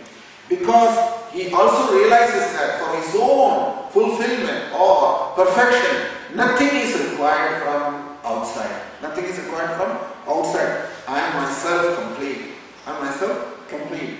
And therefore, what happens to him? Samudreva Gambhiryam Sairyam Merevo Vasthiti, Yoga Vasishtam says. At that stage, his position is Samudrameva Gambhiryam, just like the ocean. Oceans, what do they say? The depth is immeasurable. You can't measure it, isn't it? It measures the sense that it is so deep, the ocean, and even though there is so many powerful waves are coming, the ocean is able to keep everything within its capacity. It keeps everybody under control there. Everyone, whoever goes to ocean, you can't fight in the ocean. Ocean will take you under its control. So powerful the ocean is. And therefore, Gambhiryam, that depth of anything what is going on inside, it is outside, it is calm. The sea is calm outside. So, Stairyam Meru University. Meru mountain is the highest mountain and that steadiness in the Meru mountain. Then, Andasya Shitalaha. This is about the realized soul talking about. Externally, inside he is full of realizations. That means the depth of knowledge and realization is very high inside. Externally, he has the appearance that a grand look. That means he is not disturbed by anything what goes on outside. Then, Andasya Shitalaha. He is very cool inside. And the depth of an ocean. And because deeper ocean, if you go further into the ocean, far into the ocean, in the depth there is no waves there. Waves are all near the land, isn't it? Most of the waves are close to the land. But further down, if you go into the ocean, there is no waves there. Similarly, one who has realized the truth, one who has realized the tattva, or some, he will naturally have that samadhi state very easily. Samadhi is in the Vedanta, what they say is like Tattva-jnana. Tattva-jnana means samadhi. Tattva-jnana means realization of that truth inside. That is Tattva-jnana and that itself is called samadhi. In Yoga Vasishtam, how it mentions is Tattva-atma bhavayeva sarvada tanavavaha prokta samadhi shabdena prokta samadhi shabdena tatu toshni avasthitihi. That is what it is. Tattvatma Bodhanenaiva. So Tattvatma Bodham in the Jnana Margam, what is called in the Ashtanga Yoga Samadhi is one and the same. In Samadhi state, through the yoga process, what you will reach, the same state you will reach through Tattvatma Bodham or Tattva Jnanam in the Jnana Margam. Not that you sit there in quietly like in the yoga process. There is a difference also that Jada means where you sit like a stone without any movement, like in the yoga system. Ashtanga Yoga, that's what they do. So that is not the samadhi what Jnanis are talking about. Jnana Samadhi, that is called Yoga Samadhi. Jnana Samadhi is different. Jnana Samadhi is actually Bodha Samadhi. There is a difference there. Yoga Samadhi is what you reach through yoga process, Ashtanga Yoga. That is Yoga Samadhi. Jnana Samadhi is called Bodha Samadhi. In other words, in Jnana Margam, what is happening is you are realizing about Bodham, awareness of your consciousness inside. Right? Awareness and being situated in that state all the time. That is called Bodha Samadhi. So, Bodham, now what is the difference between Yoga Samadhi and Bodha Samadhi? Yoga Samadhi can come and go. You may not be able to stay in that all the time. Because many yogis, when they reach that Yoga Samadhi, they can stay sometimes for hours together or even sometimes days together. But one day they will come back from that to the normal or original state. But Bodha Samadhi is not like that. Bodha Samadhi doesn't come and go. Once you have reached that Bodha Samadhi, then you are that. Like in the case of Jadakarda, Dattatreya, Shubhabrahmarshi, Vrishabhadev and many others like that. They are all in the Bodha Samadhi state. They may have used yoga for their spiritual life. That's another thing. They were all yogis also. But they all reached the stage of Bodham also. Bodham also, they come to the Bodha Samadhi state as well. In other words, it's always there in them. You can see Jadakarna always in that state, isn't it? Not disturbed by anything. When he was taken in front of Bhadragali, he said he was not disturbed. When he was caught hold of by Rahumana's men and Rahumana wanted to punish him, he was not disturbed. Why? Bodha Samadhi. In Bodham, he has come out of the body. In Bodham, in awareness, he is out of the body. So therefore, in whatever, in Krishna is coming as spiritual master in some form in front of everyone, and that actually is not the person. It's not the person. So, in a personal form, if somebody has given instructions, still we have to know the source of that instruction or from the root, from where it is coming. Even though it may be coming through a particular person's body, the source is Krishna. The source is Vedam. Vedam is Krishna. Vedam is Krishna. Upanishads are Krishna. Jnana. That knowledge is Krishna. So, even though that is a big mistake, most of the time people make this mistake. Arjuna also made the mistake. That is why Arjuna had to be reminded again by Krishna later. In the Mahabharata war, Arjuna heard Bhagavad Gita from Krishna. And after that, Arjuna was a completely changed person. He fought the war. And by now, Arjuna was thinking about Krishna in one way, that Krishna is the supreme person and personality with whose mercy I have won the war. Everything Arjuna acknowledged.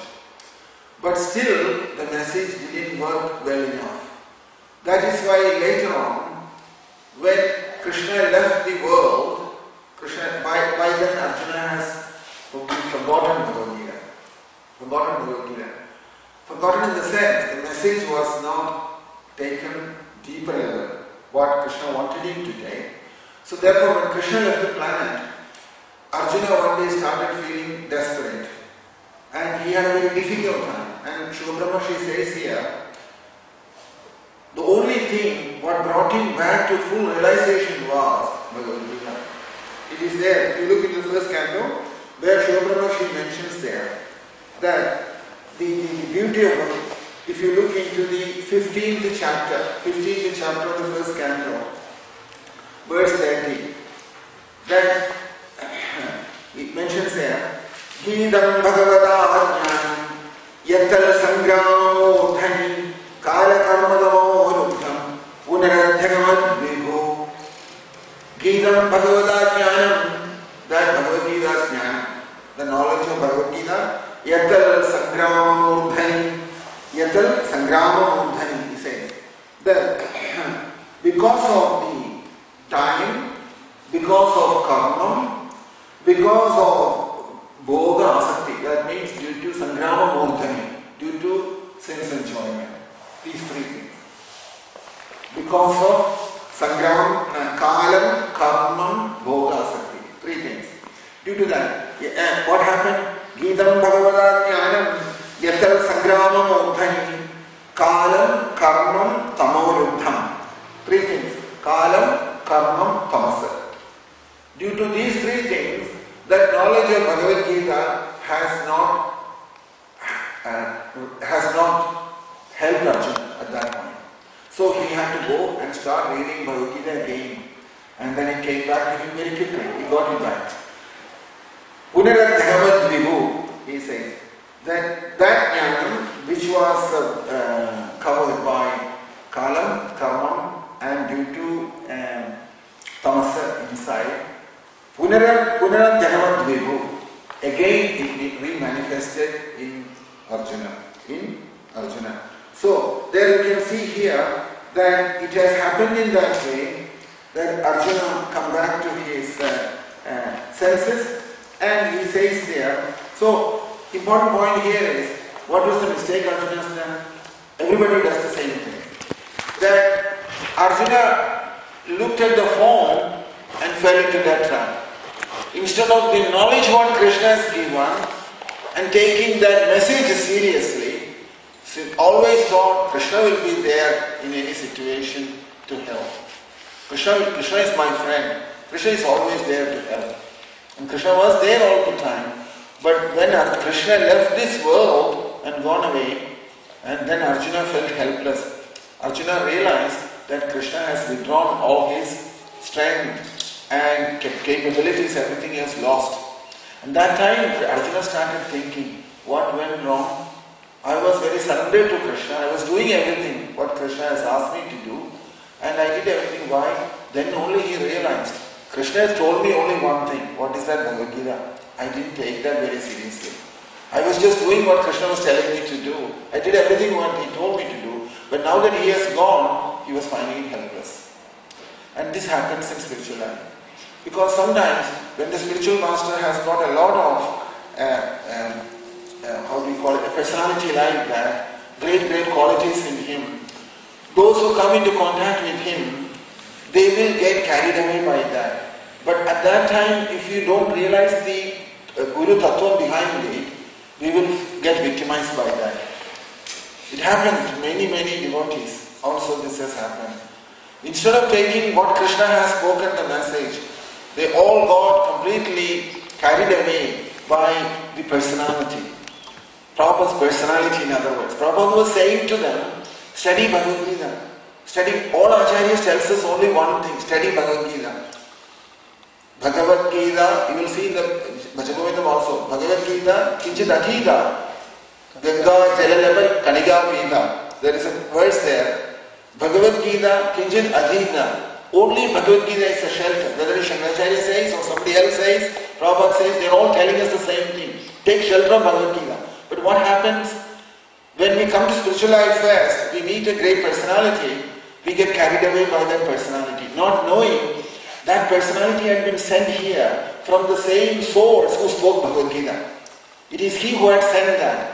And not recognizing that, and what the source is telling us, Krishna is telling us, what the spiritual master is telling us, it's all the same thing. Study Bhagavad Gita.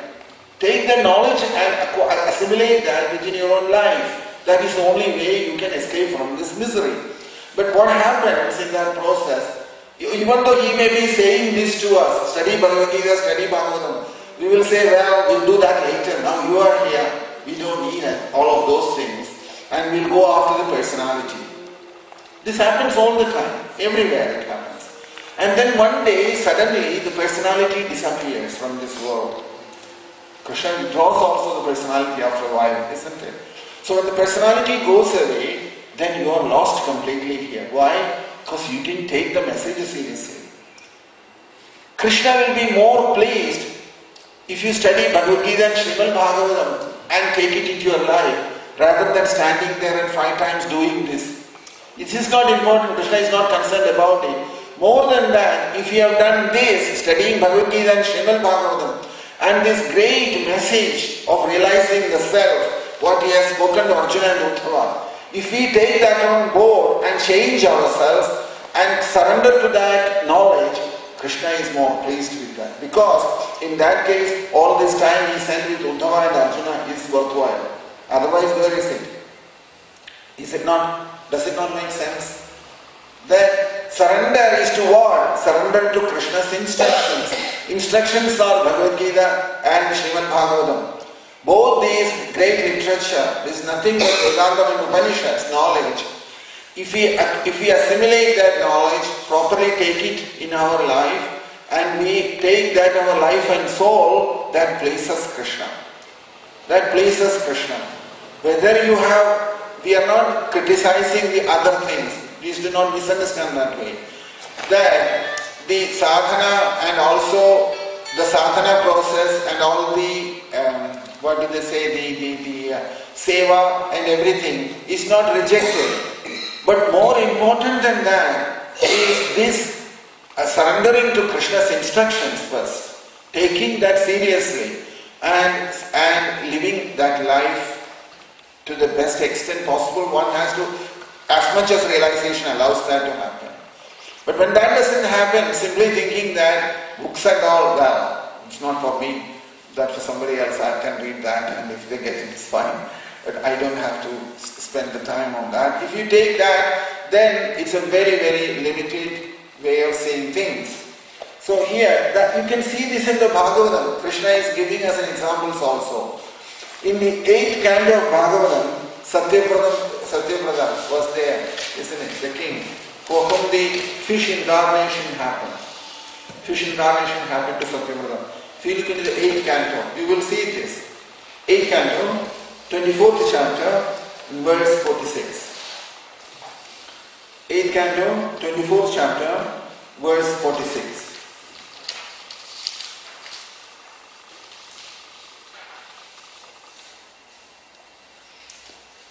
You know this chapter.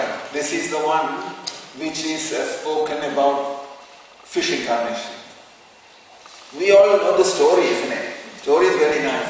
Amazing story it is. Beautiful story. King, the Revelation mentions here, that even the king, Parikshit, was also very interested to hear that story. Even Parikshit also felt it's a nice story, let me hear that, he said. So he says, Rajovaja, king is saying, Bhagavan, addressing to Shobramashi, says, Bhagavan Shodham Ichhami, I want to hear. Hare Albhuga Narmana, that particular pastime, Albhuga Narmana, amazing pastime, he says. Avadara Kathamadhyam Maya Moise Vidambana. That I heard that Krishna has taken a body of a fish, Maya Moise. And that fish was a very funny fish, not like the ordinary fish. So I would like to hear the story of that fish, he says, to Shobramashi. So then he says, and Yadamtamadana Drupam Malsyam Loka Jugupsidam. And he mentions there that it looks very awkward, he said, that God has to come in the form of a fish. That's a little bit difficult, isn't it? Many people in this world will find that very difficult to accept that. Oh, your God is a fish? They'll say. So, what they are seeing is only the body, they don't see anything beyond that. So that's why he uses the word Malsyam Loga Jugupsidam. Jugupsidam means something which is very disgusting. Jugupsidam. That he has taken the body of piece of fish, he says. And Tama Prakriti, why is it so special about fish? Fish is in total Tamogunam. There is no Sattvagunam, there is no Rajogunam in the fish, there is only Tamogunam in the fish. Tama Prakriti Durmaksham, Karma Grasta Nileshwara.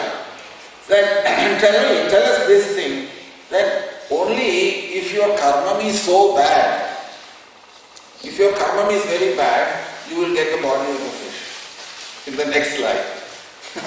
That is the way. That if your karma is so bad that you will get the body of the fish. And Prabhupada used to give some examples for that. Once, one of the teachers in America, when he was walking, people were surfing there. You see, they were surfing all the time. He said, you are so attached to the sea, you will get a life there, he said, in the form of a fish. And one fisherman has caught a lot of fish, and he has put them for sale somewhere, I don't know where it was. And it's one of the conversations, you can read this. And Prabhupada is walking with a few devotees, walking that way. So this fisherman, he had a very good catch that day, and there was a lot of nice fish, what he was trying to sell. So he thought maybe Prabhupada would like some nice fish. So he says to him that, would you like to have some of these nice fish, he said. Prabhupada said to him, no, you may like to enjoy it, he said. Prabhupada said, no, you enjoy it and then you suffer, he said. Took him off for that. He had to say like that, because fish is considered like that. They say you get a fish's body means it is one of the lowest forms of bodies among the moving things. Non-moving things like the trees and plants, which is still lower, but among the moving objects, fish is one of the lowest ones. One of the lowest ones, isn't it? So Parikshit Maharaj could not understand that why Krishna has become a fish. So that's why he asked that question. And Shubha Brahmashi gave that stories there that the Shraddhadeva went to Kritamala river and he was performing his ablutions. What is called as Sandhyavanam he was performing. So he took water in his hand, and when he took the water in the hand, there was a living entity. This fish was there, a small fish in there. So with the living entity in the water, he can't make an offering to the sun. So he dropped it, and he took again and again the same thing happened. So 2 or 3 times this happened. So then the fish started speaking to the king. So king thought, even at that time, king, it did not come to Krishna's arrangement, it did not come to the king's mind that this is not an ordinary fish. Fish is telling him, to the king, why you are throwing me away? If you throw me out, the big fish will eat me in the sea, in the river. So please protect me, the fish was telling. So he had this water pot with him. So he put the fish in, the small fish is in, so put him in the water pot and put some water also in that so the fish can stay there. By the time he finished his Sandhyavanam in the ablutions in the river, the fish is saying, have you finished your Sandhyavanam? There's not enough space in the pot. He says, he has grown bigger by then. I need a bigger space. So he took the fish out and put him in a lake. As soon as he put him in the lake, it became bigger than the lake. And again started speaking. By then the king realized this is not an ordinary fish. So he pulled the fish all the way to the sea from there. It's in the Bhagavatam. Fish is going and the king is going and the fish is following. Holding on to the fish tail, he is walking together. They got to the sea and the fish was left in the sea. At that time, the fish told the king something. Fish says to the king that 7 days from now, the world will come under, it will be completely flooded. And at that time, I will come in a boat and you can jump into the boat and I will give you spiritual instructions for self-realization. All the instructions necessary. I will give you those instructions inside the boat. Sitting in the boat, he said. So the king did everything on the 7th day. On the 7th day, accordingly as we had spoken, the world was flooded, everything was flooded, and the king was waiting and the boat arrived. And the boat arrived and the fish also arrived. And the boat was tied onto the fish, what they call the horns, isn't it? Yeah, onto that. He tied the boat and they travelled in the boat. And the fish started speaking and the king was getting the realizations from that. And that is that verse you will see there, if you look from verse 46 onwards. is the king's reply to instructions from the fish is from verse 32, Sri Bhagavan Vacha, right up to the verse 45. And the king, by now, after realization happened to him, he is speaking to the fish. And that is the most interesting part of the fish incarnation. So the story is there, Matsya-avatar, but these instructions to the king, what the king has spoken, is the most important part of that chapter. Important part of the chapter. Sridhara Swami mentions there that this devastation, that the whole place was filled with water, is not a real devastation, he says. Because if a devastation happens like that, will there be a boat? Will there be a fish like that? Everything will be covered in water. But the fact is that king was there, so Sridhara Swami says that it's not one. Maya has created that feeling. Maya's creation, that is. That Maya has created in a artificially, it gives the experience to Satyavrata that there is floods everywhere, devastation is happening. Maya can do all that, isn't it? Akadita Kadana, Tukadita Kadana, Padiyasi Maya. Maya's capacity is that. If Maya wants to make us all feel that the whole place is flooded, it will be flooded. But it is beyond our imagination, what we cannot think of. Same thing happened to Markandeya also. Markandeya also got to the same experience. Maya playing its game, what it has to do. So there, if you look, what does the king say? He says, Anadya vidyo bahadalpa samvida tannula samsara parishramatuna yadruchaiho vasudayama priyur vimuktidona paramo guru bhavan. Saying to the fish, you are the supreme spiritual master. You are the supreme spiritual master. That Supreme Krishna, the Supreme Personality, Absolute Truth, has come in this form to instruct me, he says. Anadya avidyo bahadal vasamvida. Avidya means ignorance, ajnanam, in us. From when? Since time immemorial, it is there in us. Anadi avidyo bahadal vasamvida. Not knowing the soul, that is ajnanam. Alpasamvida means knowledge of the soul, but that hasn't happened to us. Therefore, avidya in us, and that avidya is anadi, from time immemorial. Anadi avidya, avidyobahad alpasamvida, tanmulam, because of that avidya, what's happening to us? Samsara parishramathuram. In the material existence, continuously working hard every day. Hard working, parishrama. Parishrama means effort. Putting a lot of effort into this world to keep this material existence going. That's what we are all doing, isn't it? Tannula samsara parishramathuram yadurchayeho vasadayam atmayur vimuktido na paramo guru bhavan. So, there what happened was, by your grace, yadurchaya means by Krishna's grace, that by his ichha. By whose ichha? That one who comes and takes your shelter, at that time you are sending the personality to give instructions to us, and that is the spiritual master.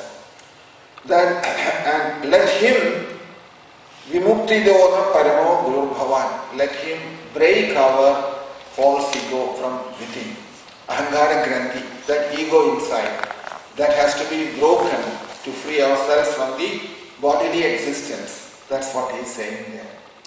So you can see that when fish has come and instructed transcendental knowledge to the king is not seeing the fish's body and thinking that, oh, you come as fish, you look very beautiful, such a nice fish you are. He's not saying anything. He's saying to him, you have come to instruct me on the absolute truth. Because for time immemorial, I am in this state of ignorance in me. And because of that, I have no knowledge of my own identity, who I am. Self-realization hasn't happened. But you have come in this form and instructing me. And that's what we also have to realize it first. That any spiritual master, who is a proper spiritual master, his job is only to do what he has been sent here for. that he has no his own agenda. Krishna has sent him for some purpose and he has to do that. It is Krishna who is working through him. That's how we have to see it. Krishna is working through that person. He is not independent. He is completely in Krishna's control. Only thing is, Krishna has selected that person due to his bhakti or jnanam or vairagya, whatever that may be, his qualification. He is qualified for that. Therefore, Krishna has selected him. That is the only way a spiritual master can appear in this world. Not otherwise. Now what is happening? They are appointed nowadays, isn't it? You be a spiritual master. Somebody is deciding there. And that is not how it is. It has to happen in this way, then the message will go through properly, in that way. That's why in that whole prayers you will see Guru, Guru, Guru, everywhere.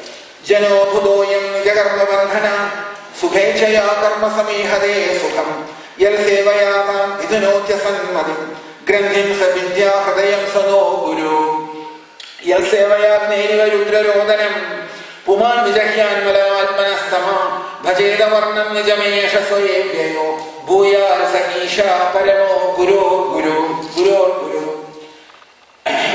Yadnayat Prasada Ayudha Ganesha Anyajadeva Guravo Jana Swayam Kartam Sameda Prabhavandi Mumsa Tamishwaram Tuam Sharanam Prabhadim Ajakshuranda Seda Grani Krita Tata Janasya Vidusho Abudo Guru Tumarkadrak Sarvadrisham Samikshano Brudo Guru Naswagadim Bubul Sadam Jano Janasya Dishade Sadim Madim Eya Prabhadye Duratayam Tamaha Tvam Topyayam Jnanam Amokha Manjasa Prabhadyate Yena Jano Nijam Padam Atatvam Sarvalogasa Sukhal Priyeshwaro Alma Guru Jnanam Abhishta Siddhi Tadhamilo Von Bhavandam Anthari Janadi Sandam Pratibadhanamaha Tvam Tvamaham Devavaram Varenyam Prabhadyamisham Pratibodhanaya Chindyarthadiver Bhagavan Vajover Grandhin Hadayan Nurnasomoga. All those verses is all reference to the Guru. What is Guru? What is Guru's position? That is what it is spoken there. Very clearly he explains there, Guru is nobody else than Krishna himself. Krishna, through that form, he instructs you. That is Guru. Through that form, he has to instruct you. And he has to open our Ajnanatamirandhasya, that verse. Jnananjana Shalagaya Chakshurumiliramyena Tasmai Shri Gurave Namah. Then that is Guru. So that is what it is mentioned there. So by Eturchaya, he says, you have come in front of me and they have instructed me on the transcendental knowledge and I am here released from this bondage. He said, just like the Parikshit said to Shukra Brahmarshi, king is saying to whom? To the fish that I have been released from this bondage. It is this Satyavrata who then came as Shraddhadeva, Vaivasvata Manu. He became later in his next appearance, and then from there Vaivasvata Manu came what Krishna mentioned, Imam Vivasvade Yogam Proktavan Hamamvyayam Vaivasva Manuve Praha Manuchavave Pravi. That parampara of this Surya solar dynasty has come from him later. Shraddhadeva. That's what it is. So he mentions there, I have realized it now and I am completely satisfied. And you are the spiritual master, saying to the fish, you are the spiritual master. So many lifetimes sitting inside us, all of us, for several lifetimes he is sitting with us. One day, when he decides to come outside and start instructing us. That is what it is mentioned here. So, and takes our attention again back to him who is inside, Antarmutatvam, as it is called, where we realize our Swarupam, where we realize our Swarupam. And that is what is known as Pratyabhijna. Pratyabhijna means that, realizing our Swarupam inside, who is situated within everybody, and externally in one form, Krishna has come, and internally, and he is present there, and then the Vedic literature is also there. Vedam, what does the Vedam says? What does the Vedam says? Vedam says, Vedam is actually waking up that Antaryami inside. Vedam wakes up the Antaryami inside. So, Everyone has Krishna within the heart. Krishna is within the heart. So Vedam wakes up that Antaryami inside. This is the reason. If you go into the very ancient temples, they have a system there of chanting the Vedam. If you go to Tirupati, you will see, and many other temples also, they have this Brahmanas who have studied Vedam very well. They may not understand the meaning of that, but they will recite the Vedam without any flaw. Without any flaw, they can recite the Vedam. And it is a kind of offering to Krishna, to the deity, reciting the Vedam. Why? Because if you recite the Vedam in the temple, it actually wakes up the Antaryami of everyone who comes to the temple. If you recite the Vedam properly, without mistake. So therefore, many temples, they make arrangements for learned pandits or learned people who have that expertise of chanting the Vedam to sit for a few hours in the morning to chant the Vedam. Just chant the Vedam. Nobody understands the meaning of the hymns. But still, the very sound vibration is capable of waking up the Antaryami inside of anyone who hears that. But of course, in these days, people go to the temple, they rush out, and there's no time for anything. Goes to catch the flight and so many other commitments. So everything becomes the same rush goes there also. All these things have not been given any thought. Somebody is chanting Veda, or he is chanting something, I don't understand anything, and they go in another direction. All we want to see is the deity there. Everybody is rushing, queuing, pushing others, and all sorts of things goes on. Everywhere is the same thing happening. Because people have become like that, our lifestyle is like that now, so what can you do? Anyway, so this waking up Antaryami inside is what is to be done. So why they recite the Vedas? Vedas have got the same potency to wake up the Antaryami inside, and Krishna loves it when Vedam is chanted very well by the Brahmanas. There are instances where Vedam was chanted and there was somebody has made some error while chanting, and Krishna has pointed out that from inside. From the deity has spoken to the Brahmanas who are chanting that it was a mistake what you have spoken. Krishna has spoken from within. There are many instances that, not once, several times. They all disappeared now from this world. Originally, they were meant to sit in front of the deity room and chant the Veda. That is where they are supposed to sit and chant. But what happened was, in our present age, where everybody is rushing and pushing inside, all the management has decided they need not sit there anymore, they can sit outside somewhere. So moved away from them. So deity worship includes all these things, chanting the Vedam, and it is an important part, hours and hours of chanting the Vedam. It's not like Kirtanam even, it's on a much higher level, this is Vedam, chanting the Vedam. So all that is changed now to make arrangements. Like you can see that when there is no sufficient facility, when we have to feed people prasadam, we give them in the temple room prasadam also, isn't it? Because there is no space. So similarly, so many arrangements every temple has to make. These are all things what is happening now. In the past it didn't happen because people didn't travel long distances first of all, is it not? They were satisfied with where they were living and they had local temples and local facilities. And now it is not anymore like that. What they call it as in India now, spiritual tourism. They say.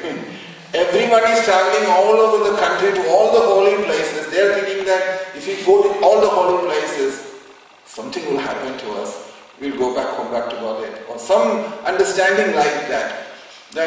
And it is not done even properly because traditionally in the ancient times, people walked to all these places, isn't it? Miles and miles they walked and completely leaving home. Probably for a few years they may not see the family members again. When they go to places like Vrindavan, Haridwar, Rishikesh, Badrinath and places, they were walking all this distance, chanting the holy name and living very austere life. They had to live. They will find some temple to sleep at night, some river to bathe, and somewhere in the way they will cook some simple food and satisfy. Rest of the time chanting and or reading Bhagavatam. Very simple life they had. They live, that is Tirthayatra. That is pilgrimage. That is pilgrimage. And therefore the results were there. That Tirthayatra, like Vidura traveled, when you can see Vidura Tirthayatra, there is a verse there in Bhagavatam.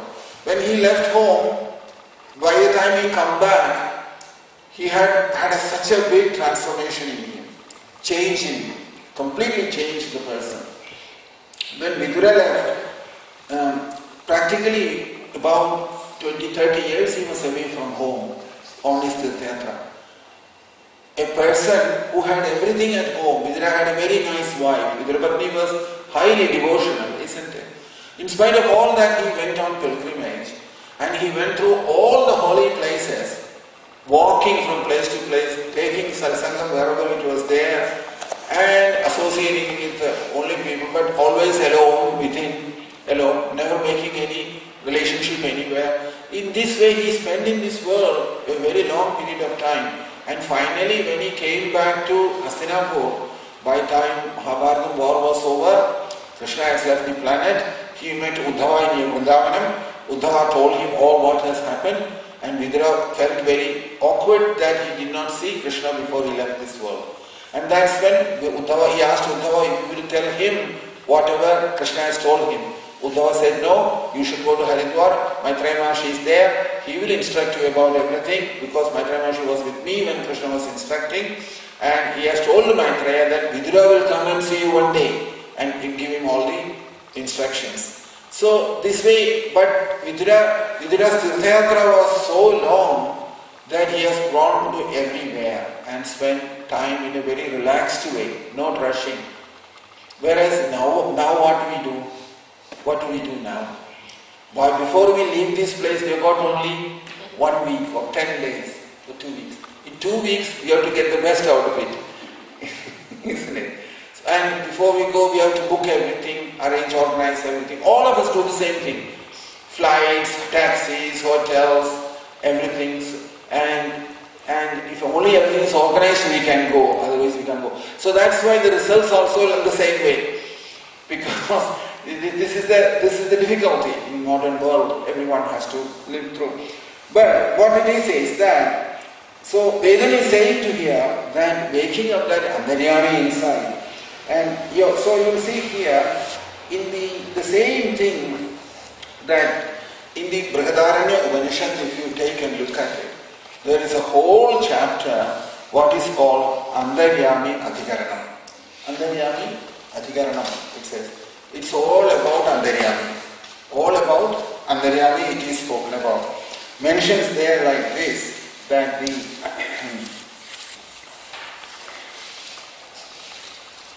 and Brihadaranyam has a way of reciting that. If you hear in the temples, you may notice it better, because they are trained to recite that. Antaryami Bhagaranam begins there.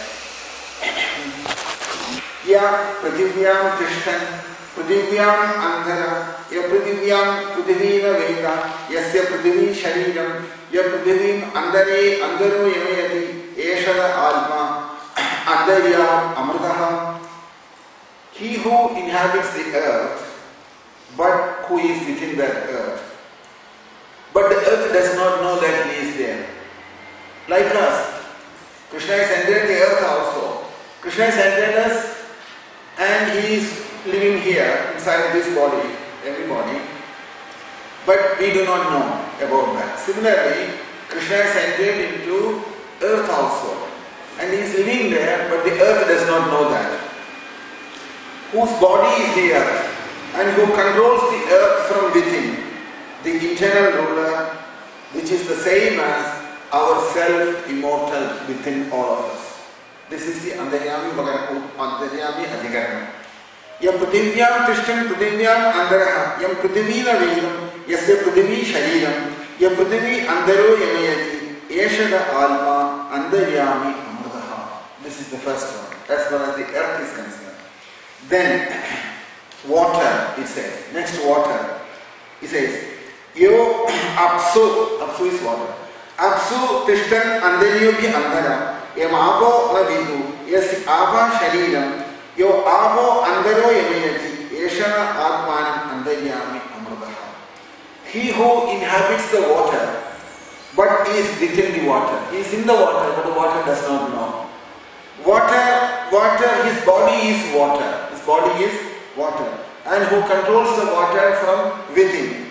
The internal ruler, our own immortal self. Krishna is born into earth, Krishna is born into water. And that Krishna is within us also in the same way. We don't know him. Water also doesn't know him. Earth also doesn't know him. And fire. Yo agno tishtanti agnesh andara.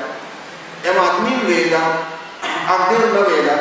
Yam agni na agni shariram. Yo agni andaro yamayati. Yeshana alma andaryami amrutava.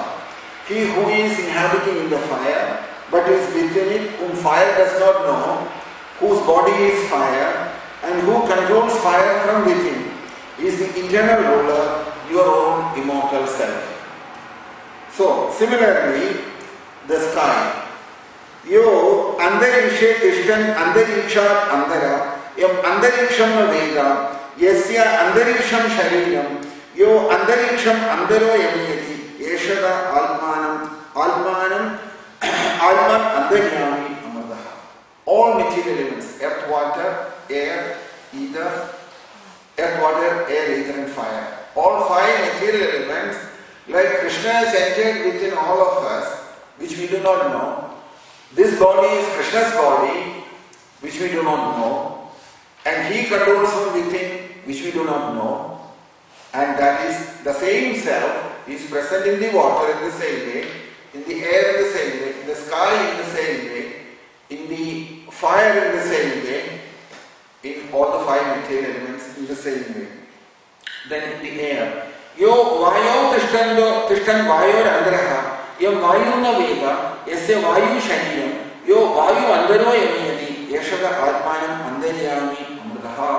He who inhabits air but is within it, whom air does not know, whose body is air, and who controls the air from within, is the eternal ruler, your own immortal self. Your own immortal self. Then, then it goes on. Apart from five material elements, there are many other things spoken. It's spoken about the heavens. It's spoken about the sun. It's spoken about the moon and the stars. In all of them, as Andaryami, Krishna is present there. In the moon, in the sun, everywhere. It says here, yes, Chandra Tarage Krishtanti. Chandra Taraga Andara. Chandra Taraga means moon and the stars. Yam Chandra Taragam na Veda, but the moon and stars do not know. Yasya Chandra Taragam Shariram. Moon and the stars are his body. Yes, Chandra Taragam Andaro Yamayati. He is living within these moons and the stars. Yeshada Alma Andaryami Amrutaha. That soul is your own immortal self. You can see how Radharani is bringing us all the creation together into one point, which is the presence of Andaryami within everyone. So like that it goes on and on. So it's a whole chapter about what is called Andaryami Vyam. That means Andaryami present in all the creation, apart from us. So here you can see here that Sarveshu Bhudeshu Tishtan. Ultimately, finally it says, Sarveshu Bhudeshu Tishtan. In all other living entities also. All other living entities also. He is there, but nobody knows about him. Nobody knows about him. So, this system, this Andaryami, Adhikaranam, Brihadaranyaka Upanishad, is all taught to the student before Mahavakyam is spoken.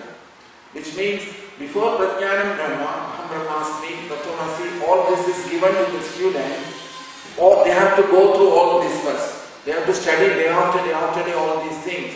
And they have to memorize these verses in the Upanishad, and it has to come to their realization. They have to start seeing things in this way, like the way it's spoken in the Upanishad. After they bring the student to such a higher degree of realization, after that they give him this final note, Prajnanam Brahma, Aham Brahmasmi. That is given at the very final stage, very final stage. But prior to that, they have to go to Kathopanishad, all the Upanishads they have to study. major ones, at least the 10 major ones. Ishopanishad, Kathopanishad, and all the other 10 major ones. So, Sarveshu Bodeshu Krishna. And then what else it says here? Because first you have to teach about this Antaryami. Most of us are not conscious of Antaryami, isn't it? We are very busy in the world looking for Krishna everywhere. Sometimes we run here, sometimes we run there, somewhere else is there. So, here we can see in everyone inside, what Upanishad says, in the 3 states also, Jagrat, Swapnam, Sushupti. In all these 3 states, what does Antaryami does? He's a Sakshi, witness to everything what goes on, isn't it? And what else he does there in these 3 states? Through the eyes he sees the things. What does he do? He sees the form of everything. Eyes gives you a knowledge of the form of a particular object, isn't it? A person or an object. The form you get from the eye. And through the ear you get the sound that's coming from that object. And if you do these things, that these 2 things, through the eye when you see an object, or the ear when you hear a sound, if you know that Antaryami is doing that, hearing that Antaryami is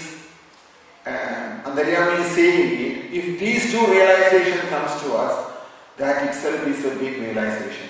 That itself is a big realization. That's why it mentions here, at the moment when you open the eye, who is seeing it? When you listening, who is listening it? And when you smell something, who is smelling it? Similarly, when you touch something, who is touching it? And when you taste something, who is tasting it? This question, or when I sleep, when I go to sleep, who is the person awake within me and seeing the dreams? All these things. This is how Kathopanishad teaches. Now you saw how Brihadaranyaka teaches. Now Kathopanishad teaches in this way. There is a verse in the Kathopanishad, if you look, you will see there. What it says is,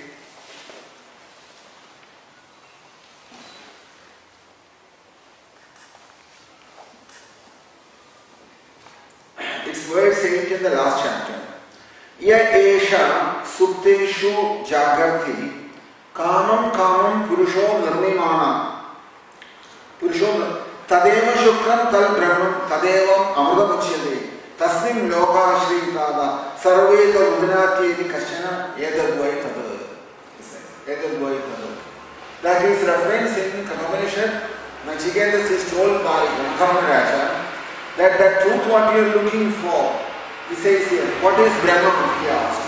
Who Nachiketas asked that question.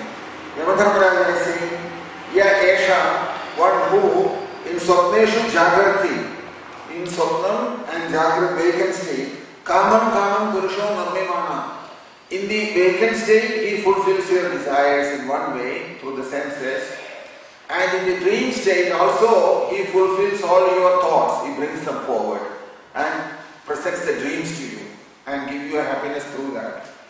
And so what mentions here, Nachiket Brahma says to him, that person who when you are sleeping, when he is awake inside and he is watching, he is observing all the dream. You are sleeping at that time. He creates the dream and he illuminates the dream. That means in dream, you don't need the light, isn't it? You feel there is light there. Without light also you can see in the dream. So where is that potency coming from? It's coming from Antaryami. Antaryami is providing that. In the dream state, you are seeing everything. The dream is a very interesting state, isn't it? You create everything, but you don't create anything. It's that kind of situation. Everything you are observing in the dream, everything you are creating there, and there is enough light, you can see everything very clear. You are experiencing it, the mind is feeling the experience of it. So that is being done in the dream state. Who is doing that?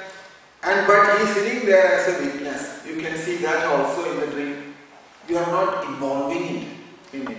Everything is created and your jiva is experiencing the misery and happiness of the dream, but you also see along with you somebody else is sitting and watching everything.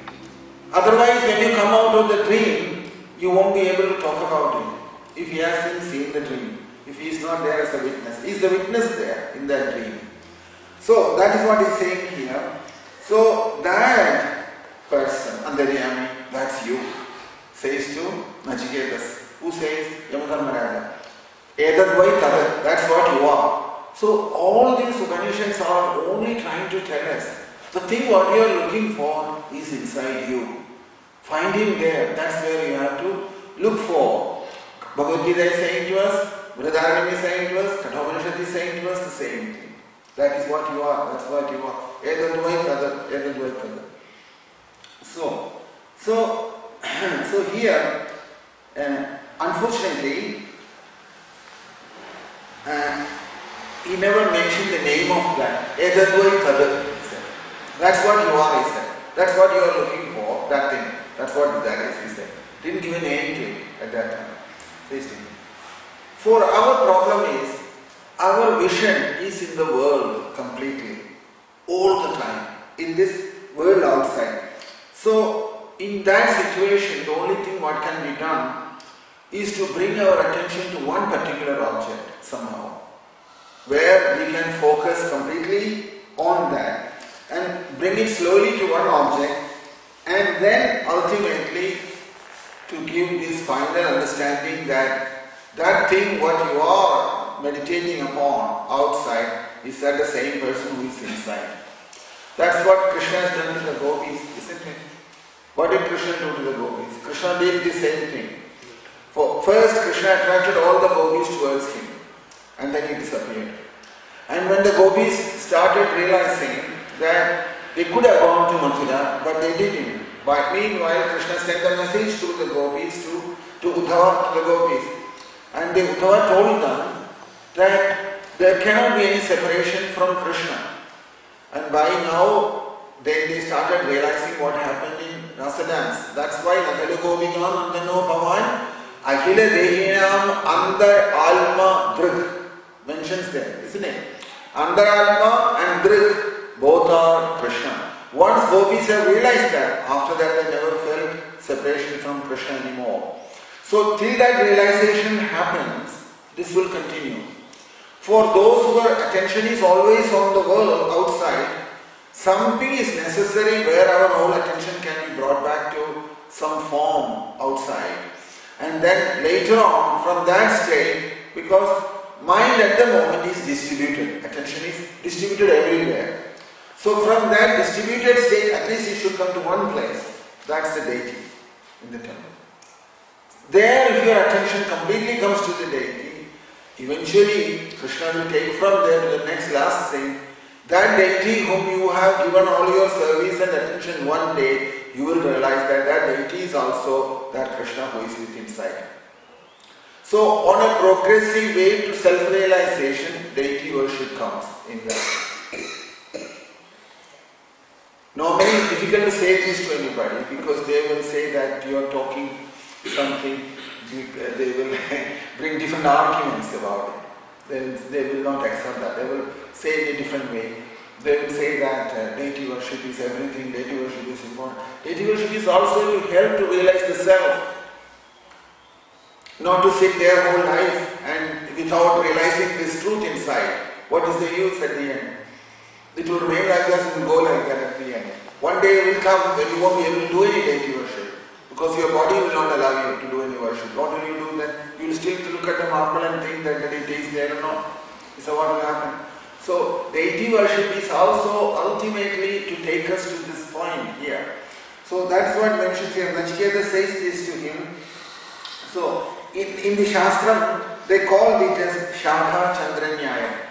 Shakha Chandranyaya means so this is the principle of Shastra. The process of Shastra is like that. So it's 9:45. We'll stop there. Go.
Like that it grows bigger and bigger, and by Paurnami day it becomes full moon.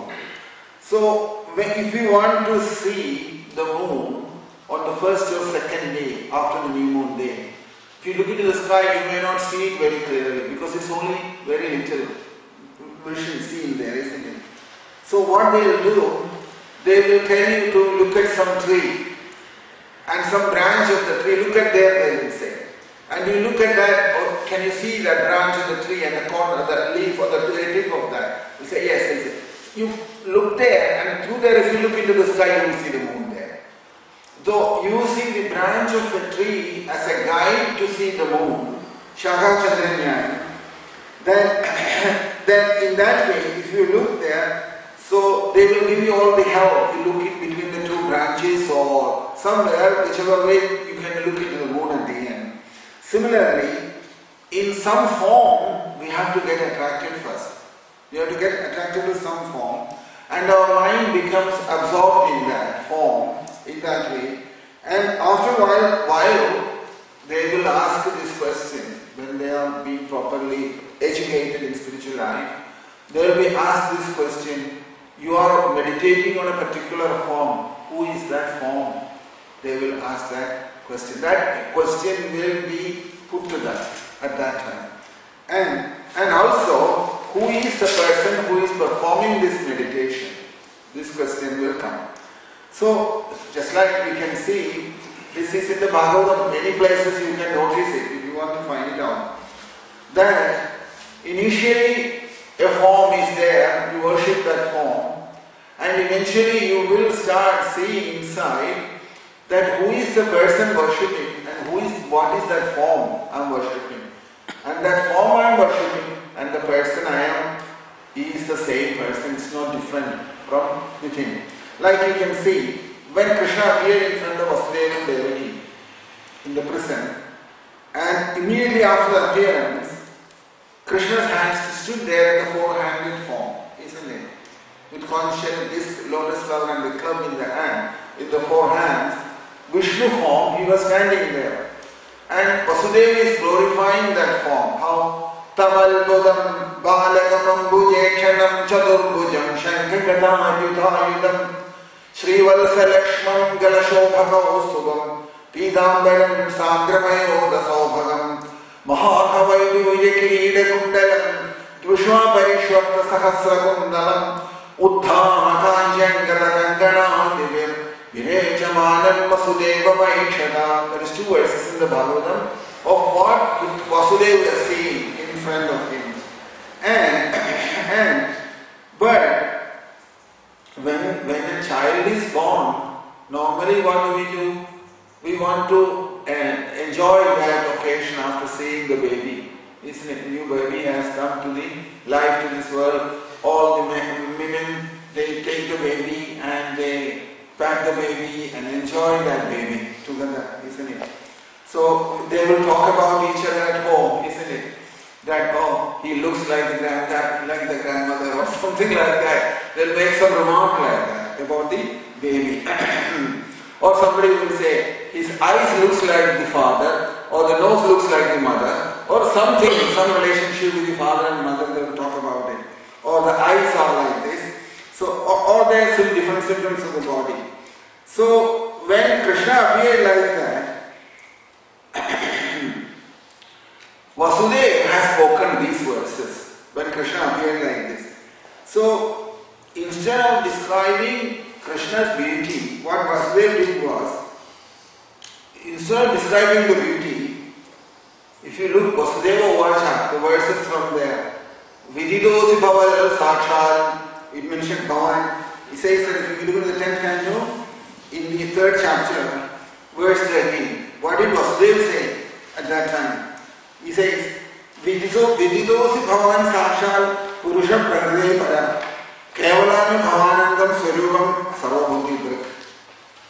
First, attracted towards that form, straight away get into the truth. Truth is this.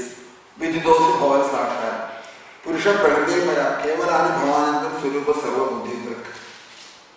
Normally, we will not say like this to any child when it's born, is it? If you say to the child, Vijidosi Bhavan Sakshal, Purusha Pragade Para, Kevalani Bhavanandam, the child will think, what is he talking about? The child won't understand. Normally we won't do that. But with the child, we will start patting the child and talking to the child in a childish way and make a joke about the child. So many things people will do at home. But Vasudeva says, what did he do? When Krishna appeared, in 2 verses, Shukra Brahmashi says, what Vasudeva saw was this. And then he says what Vasudeva said. See? What Vasudeva said didn't say anything about it. But Shukra Brahmashi says Krishna appeared like this. Then he says Vasudeva Vacha and says these verses.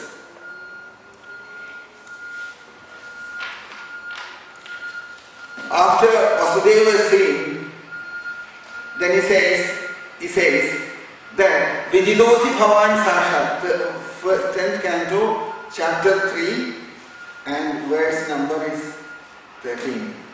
10:3:13. From then onwards, many verses is talking about the realization. Tattva is talking about. Who is this person who had come? Kevalanam Bhavananda Swarupam Sarva Buddhi Drakka Sa Eva Subhuttiyadam Sushtu Agre Trigunalmadam Tadaniham Tu Apravishta Pravishta Viva Bhavese. A lot of Vedandam at that time is spoken. Why? Vasudeva was given temporarily some realization. Krishna is given to him. That's why he's saying like that. So, after saying all that, so why does he say all these things there? Why is Vasudeva saying all these things there? So, that's what is happening there. That's what is happening there. So, as soon as Krishna was born, what was the purpose of appearing here? In order to take Krishna's attention inwards. Vasudeva's attention inwards. Vasudeva started saying inwards. That's what he's saying. Kevalani Bhavananda Swarupam Sarva Buddhi Drakka, he says. So all the words, if you look, you will see there. Vasudeva is talking with the same way like the Gopis spoke. Gopi says, Nakalu Gopiga Nandano Bhavan Agila Dehinam Antaralma Drakka. Here Vasudeva is saying, Vididosi Bhavan Sakshal Praguda Purushe Para Kevalan Bhavananda Swarupam Sarva Buddhi Drakka. Same thing is spoken in a different words, that's all. So what is happening now in the case of Gopis and in the case of Vasudeva also, initially attention was outside, in the form, everything. Very soon the attention went inwards. That is a change, that has happened. This will happen in spiritual life. As much as we are in the world and attention is always in the world, by Krishna's grace or spiritual master's grace, somehow or the other, or the mercy of Krishna, somehow, one day attention will go inwards. You won't find any truth in this outside. Outside attention will go, and that is when Tattva Jnanam happens. Tattvam, you realize it at that moment. That is why he mentions here that so very purpose of Krishna's appearance is this. Krishna's avataram. Avataram means in appearance in this world is in order to finish our avataram. We are also avataram. To complete our avataram, Krishna has to come here. Krishna's avataram is to complete our avataram so that we will get attracted to Krishna, and the result of that is we will get attracted to the self within Antaryami inside. That's the goal of all these things.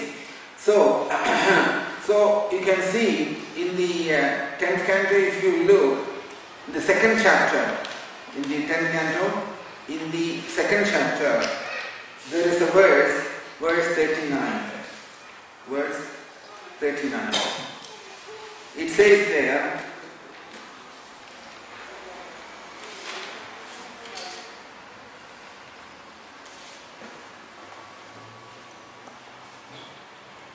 Nade Bhavasyesha Bhavasya Karanam. Verse 39. Nade Abhavasyesha Bhavasya Karanam Vina Vinodam Badatarkayamahi De Bhavo Nirodha Siddhirapya Vidyaya Kridaya Rattaya Bhayashayalmini. It is in the Brahmastudi. Garbhastudi means, remember that Brahma glorifies Krishna all the time. Every time before Krishna, when Krishna appears, Brahma has to come.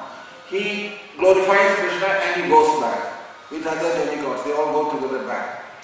So in Krishnavadaram, Brahma had come, but given a very grand glorification here in the Krishna's appearance.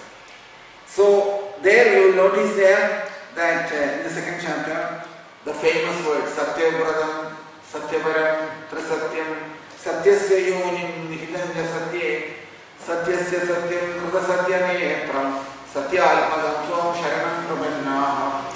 That is 10 to 26, verse 26. From then onwards, a lot of glorification of Krishna from the Vedanta point of view. All the verses, if you look, is pure Vedanta it is. Ekayanaso Kibalasranula Shadurasa Panjamidra Shadhalika Sabdatta Kashta Vidabo Navaksho Dashachadi Yudago Adivaksha Tomeo Mevasa Sadaprasudi Tum Sanithanam Tominagrahasha Tumaya Sambrachena Saston Pashanimana Vibashidoni Vibashidumani Abhodamatma Kemaya Lokasya Janakarasya Sattopavannani Subhavahani Sattwama Vadrani Mukhkalanam. Like that it goes. And finally he says, Nade Abhavasya Shabhavasya Karanam, verse 29. Vina Vinodam Badatakaya Mahi Bhavo Nirodastidira Pyavidyaya Kritaya Dastoya Bhayashraya Almani. Brahma is saying to Krishna that actually you have no birth. Krishna doesn't take any birth, isn't it? One who has no birth, Ajami is. And how can we say that he has taken birth? That doesn't sound very reasonable. One who has no birth, who is always neither beginning, as Krishna mentions, because Krishna has taught Brahma before, isn't it? Aham yavasam ayavamkein anindal salasal karan paschad aham yadenecha yoga shishya dasosmiham. The Chadishloki. There Krishna has taught Brahma that there is no birth. I have no Ajobisan Abhayalma. Bhagavad Gita also says. So how can I say, Brahma says, how can I say that you have taken birth? He says to Krishna. The only reason he says, I can't even imagine, he says, you can't even imagine that you have that you have taken birth, and if we all feel that you have taken birth, that is your lila, your pastime, he says. Because even everybody takes your shelter. Everybody takes your shelter. For what purpose? To escape from birth and death. Everybody takes your shelter to escape from birth and death, isn't it? And even birth and death, of course, it doesn't exist in you. And in fact, in reality, they don't even exist in us. In us also, there is no such thing called birth and death. But it mentions there, Bhavo Nirodham Sthitirap Avidyaya. Because of avidya or ignorance, we feel we have birth and death. Otherwise, there is no birth and death. Very difficult, but that is what it is. That is the reality. That Brahma is saying to us, Bhavo Nirodham Sthitirap Avidyaya Krita Yadastwaya Bhayashraya Almani. Those who want to escape from this cycle of birth and death, they take your shelter. So how can we believe that you will take birth and death will happen to you? Impossible, isn't it? Impossible to believe that Krishna is taking birth and Krishna is dying. When Krishna left the body, when Krishna left this world, there is a complete confusion about that verse. If you look into the 11th canto at the end, when Krishna left this world, all commentators have spoken different ways because nobody could say what exactly has happened. Somebody says Krishna went like a lightning, it went into the sky and disappeared. Some people say Krishna has went back to his own abode. Whereas in the Bhagavatam it also has promised Indra that I will come and visit you on my way back. So has he gone to Indra's planet? Has he gone to Golokam? Or has he completely taken away from our vision Krishna's body? That verse is written like that. Which one? Krishna's last Palpa Netre Nivilaya. Krishna closed his lotus eyes. With that everything has disappeared from this world. The place where Krishna finally left is the place called Dehol Sargam, near Prabhasam. But from there, all they could see was Daruva came in the chariot, that's how it is mentioned, it is spoken in the Bhagavatam. Daruva came in the chariot and finally went into the sky, everything disappeared. Nobody knew. And very nicely it is spoken in the Bhagavatam. If you look into that, you will see there, the verses are very written in a very touching way, in the sense that mentions there,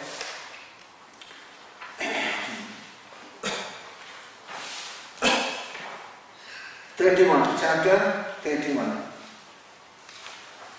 Shuka Brahmashi is talking about Krishna's departure from this world. He mentions there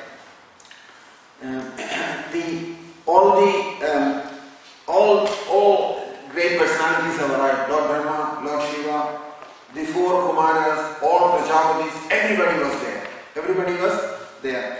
And all the Gandharvas, Siddhas, Vidyadharas, and many others, they all wanted to see Krishna's departure from this world. And they were singing about Krishna's pastimes and activities in this world, and the whole sky was filled with their aeroplanes. And they were waiting to see how Krishna is departing, where Krishna is going to go.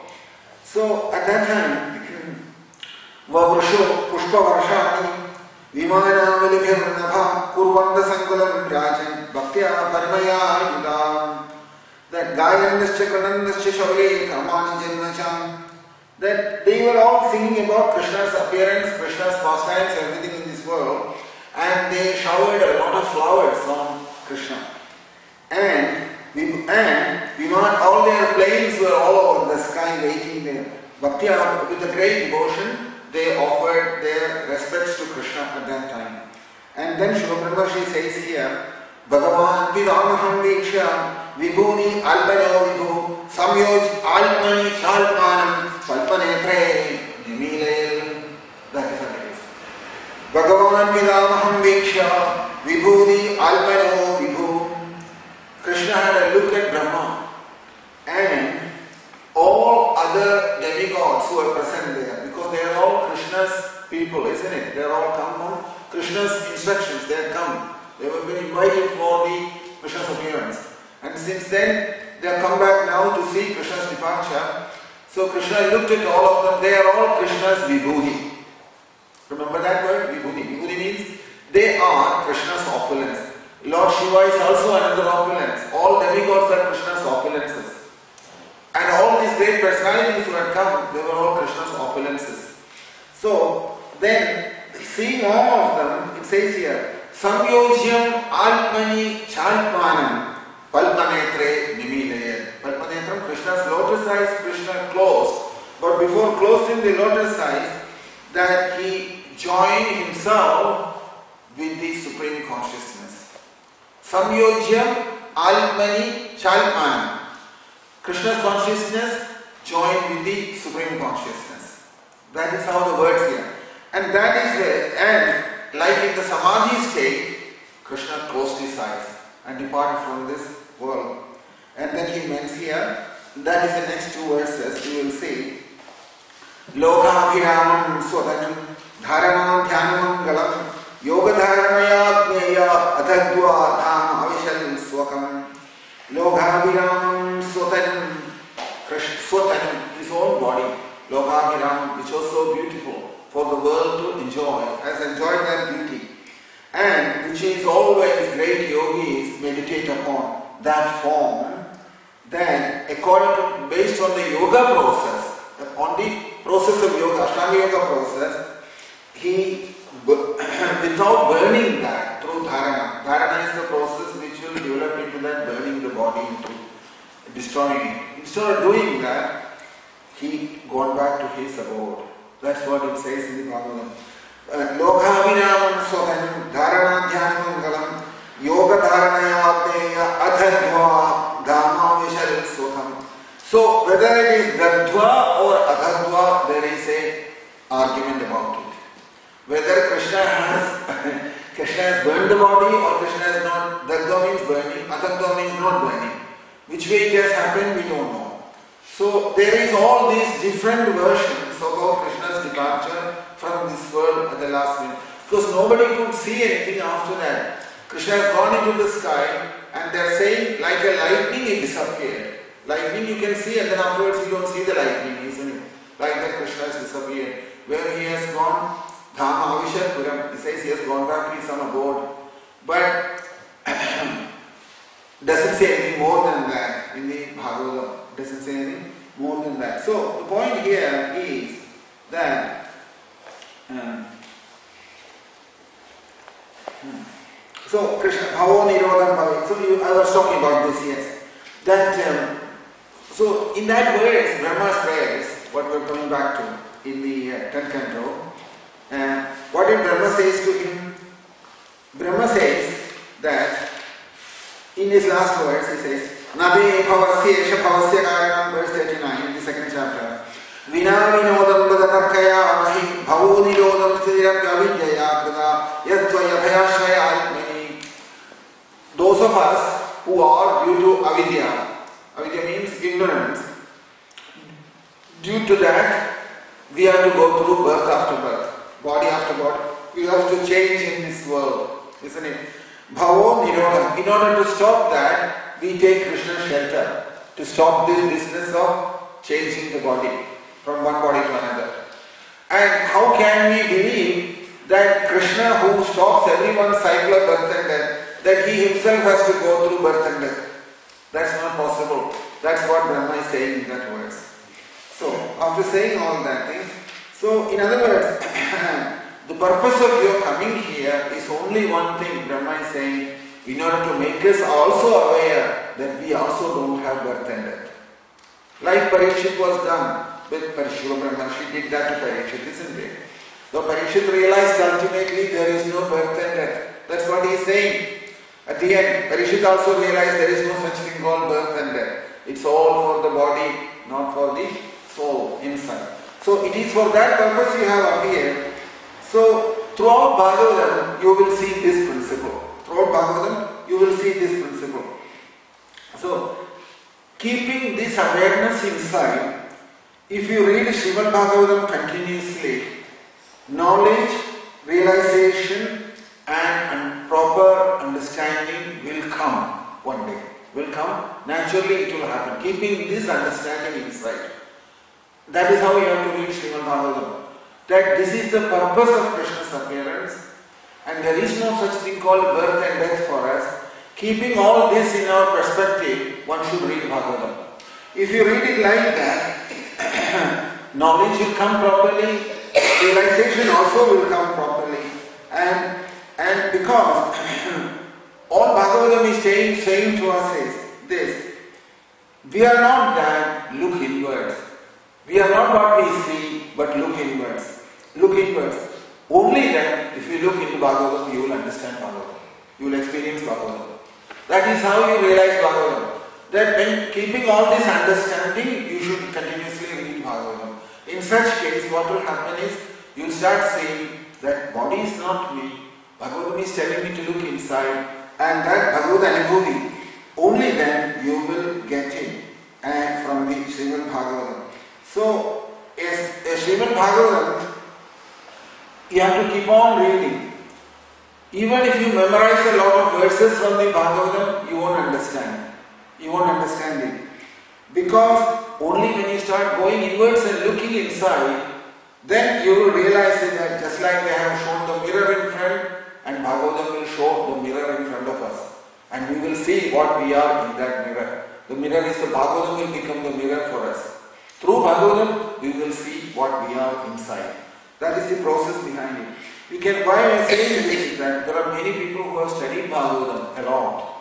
They study Bhagavatam a lot. Many, they can practically recite the whole of Srimad Bhagavatam without any difficulty. In the same way, there are many people who have studied Vedam also. They have studied a lot about that.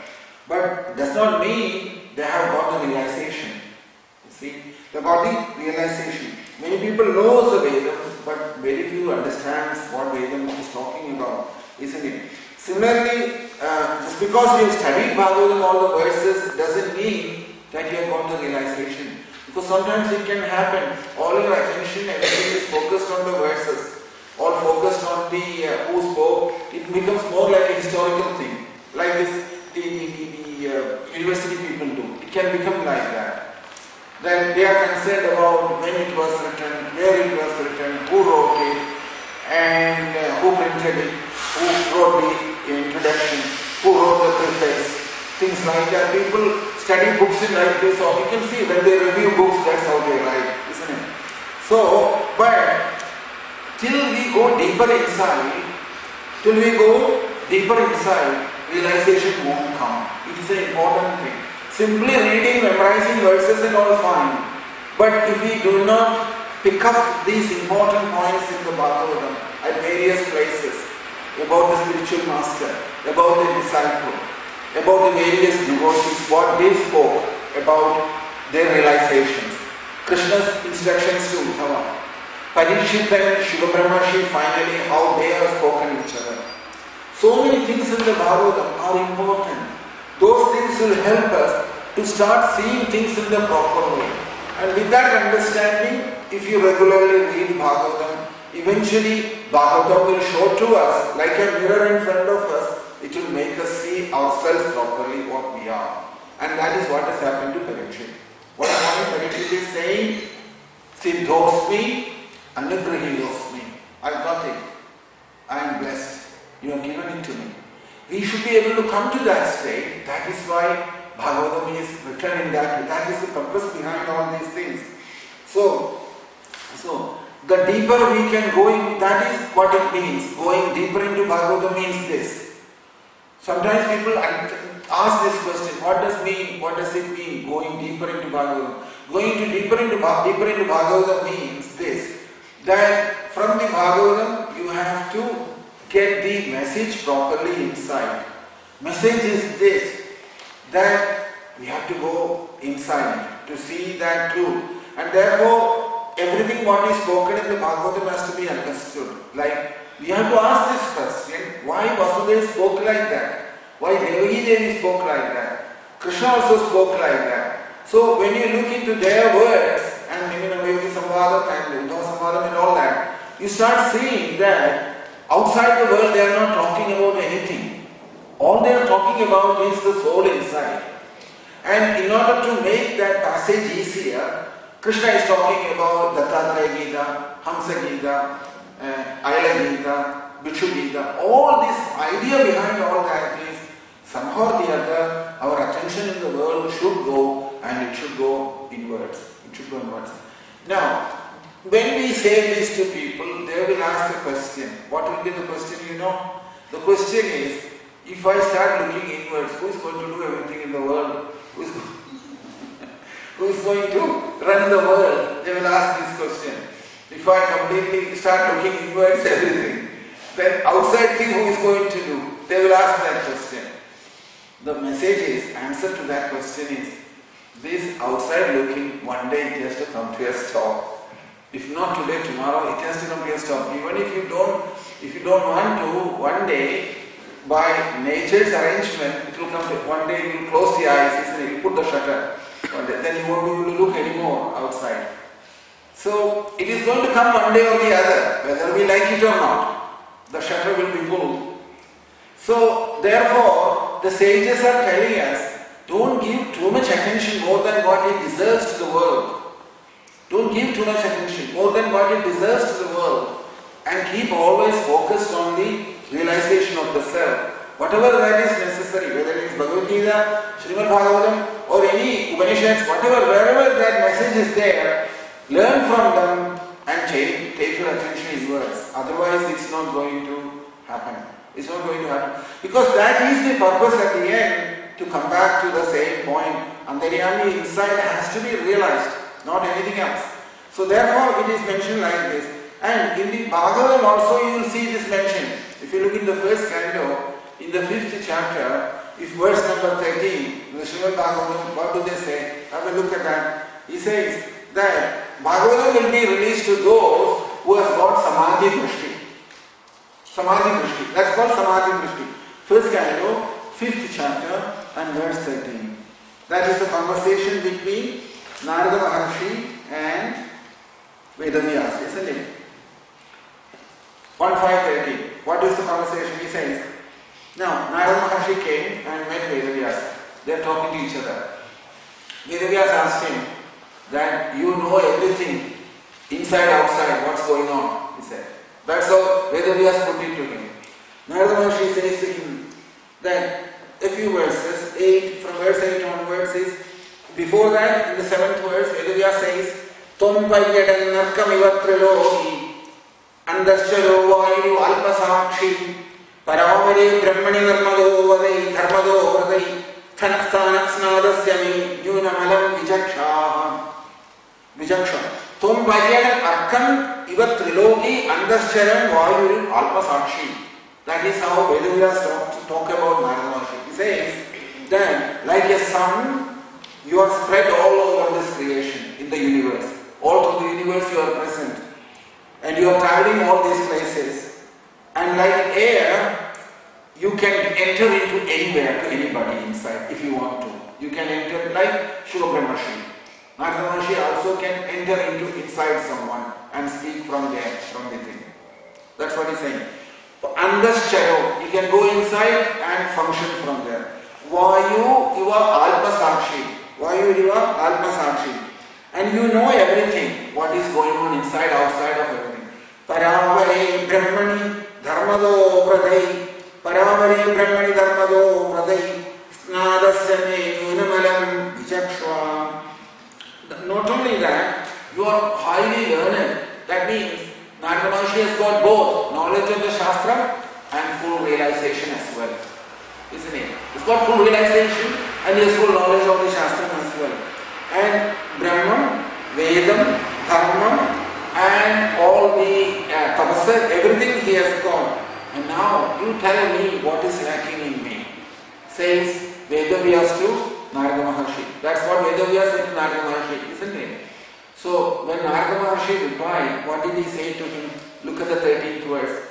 Atho Mahabhagam Bhavanamokha Shujishrava Satyarago Dhrudapradaham Urukramasya Kilabandhamoktai Samadhinanasmaram Smaramatad Vijeshtiram Samadhinanasmaradat Vijeshtiram Atho Mahabhagam Bhavanamokha Shujishrava Satyarago Dhrudapradaham Urukramasya Kilabandhamoktai Samadhinam Smaradat Vijeshtiram. He says here, Mahabhaga, or fortunate one, he says, you are Amokha and your fame is very high. You are a very pious person, so much fame, your fame is due to all your piousness in you. And you are a very truthful person and you have performed all kinds of austerities. And therefore, in all ways you are very qualified. Therefore, for others' benefit, for others' liberation from this world, remember about Krishna's pastimes, divine pastimes, in your samadhi state. That's how I put it. In your samadhi state, remember the pastimes of Krishna. Urukramasya bandhamuktaye samadhinam anusmaratat tadvicheshtitam. Tadvicheshtitam is Krishna's pastimes, not in the Jagrat Swapnam Sushuddhi state. In the samadhi state, explain that what you are experiencing in samadhi. That means going into samadhi and in the, so Srimad Bhagavatam is samadhi state, bhasha. The bhasha in the Bhagavatam is samadhi bhasha. Like as I mentioned before, in Vallabhacharya mentions that it is samadhi bhasha, he says. Bhagavatam is samadhi bhasha. So that samadhi bhasha mentioned here. So in order to have that samadhi bhasha, you have that samadhi state of consciousness. It is called samadhi prajna. Samadhi prajna is necessary. If you have samadhi prajna, then you will have samadhi drishti. Samadhi vision will come to a person and SP will, Bhagavatam will be very clear. Srimad Bhagavatam will be very clear to us at that time. You don't have to memorize them. It will be like an open book to us. That is the way to understand Bhagavatam. Understand means that's the way to realize Bhagavatam.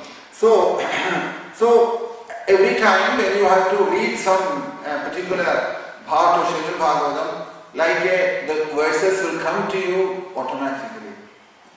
Now what we are doing is, we are remembering the verses. This is a reverse process, how it happens really. Initially you remember, study the Bhagavatam and say, these verses belong to this glorification, these verses belongs to these prayers, like this. Different devotees have spoken in the Bhagavatam. Vritrasura's prayers, Ambarisha's prayers, Akrura's prayers, Uddhava's prayers, Brahma's prayers at different places, appearance time and Brahma Vimohana Leela and all the different things. You study them. But for a realized person, he doesn't think anymore after that. For whom Bhagavatam has shown its mercy, what happens to him at that time? At that time, whatever memories are there when he starts speaking from Srimad Bhagavatam, Bhagavatam will bring the verse and give it to him. This is that verse relationship with Bhagavatam. Just like yesterday we were talking about deities, isn't it? When deity worship, deities are not that deities come later. First the relationship develops with the form of Krishna. Bhagavatam is another form of Krishna, isn't it? Even Bhagavatakoyam pratyaksha Krishna mevari Srikrudosi mayanaha muktyartam bhavasagare. So this Bhagavatam is Krishna himself. So first Bhagavatam has to be revealed inside, and when it is revealed after that, you don't have to memorize the verses. The right words at the right time, when you think, whenever that comes in your Samadhi state, when that comes, the verses also will flow through you at that time. Like in the deity worship, when the deity relationship, the devotee has established with a particular form, name, everything, and then the deity comes and he gets installed. In the same way, in Srimad Bhagavatam also, we don't have to study like the way we study now. Like all other textbooks, for example, physics, chemistry or English or any other language when you study, you try to memorize those parts, isn't it? You try to keep it in your memory. And you have to remember that till the exam is over. After that you can throw it out. It's finished. This doesn't work like that. Bhagavatam won't work like that. Bhagavatam, what we have to do, that all these different episodes in the Bhagavatam, we have to keep on recollecting that and take the principle on board first. Like Srila Brahmashi taught Parikshit, there is no such thing called death. Keeping all that in our consciousness, in our realization, we have to read Bhagavatam. And if you keep on reading Bhagavatam, one day Krishna is Bhagavatam, Bhagavatam itself will reveal to us from inside that what you are thinking at the moment or what is in your memory at the moment, that will turn out to be your realization at that point. At that time, you don't have to remember the verses anymore. It will all come on its own from within. It doesn't. And that's why he mentions there that Samadhina Anusmaran Vicheshtitam. See those words? Samadhina Anusmaran Vicheshtitam. In the Samadhi state, that is the Samadhi state. That means, like Parikshit also was brought into Samadhi state first. And in that Samadhi state, when Shiva Brahmashi spoke, it went and hit at the right spot. And Parikshit says, Siddhosmi, I got it. Anugri Siddhosmi. That's the way how it happens. That's the way it will happen to anybody. Anybody who takes Srimad Bhagavatam and takes Chandra Bhagavatam, that is the process of how it happens. So that is called Samadhi Prajna, the Prajna of Samadhi state. Therefore, this is the reason why we say simply reading Bhagavatam is not good enough. Anushtanam is necessary. Japam, puja, dhyanam, all these things is contributing to that, to bring attention inwards. That's why it is necessary that chanting the holy name is absolutely essential. Along with that, without upasana it won't happen. You will be studying Bhagavatam like the other books. That's no good. If you have to continuously chant, and chanting is upasana or anushtana, japam. Some people work out, some people simply do japam, some people do japam, dhyanam, meditation also, and some people engage in other things, deity worship, whichever that according to their taste, they will do all that. But that is all upasana. Upasana is necessary, without which, if you keep on studying Bhagavatam, what will happen is, eventually you will become a scholar, but you will not realize the truth. That's what will happen. You will become a scholar because you will know everything what's written in the Bhagavatam, but you won't have any realization from Bhagavatam. You haven't got Bhagavatam yet inside. So that is the reason this should be supported with Upasana inside. Upasana is necessary. Without Dhyanam or Japam, Dhyanam, they are all necessary to keep that focused on the truth. So in order to go deeper inside, it is necessary. Deeper means antarmukhatvam. In other words, inward looking become more and more subtle inside. That's what will happen. So Srimad Bhagavatam, what does it say? When it saw about Krishna also, what does Srimad Bhagavatam say? If you look into that, so everything has to be, knowing is not sufficient. You should see him inside. You should see his presence inside. Just by knowing about him is useless. We know about Krishna. I read all the book. I have understood what Krishna. You have understood, but you have not seen him yet. If you look at the 11th canto, in the 3rd chapter, what did it say about that seeing business? Yes, Swapna Jagara Sushuptishu, 11.3.35. 11.3.35. Yeah.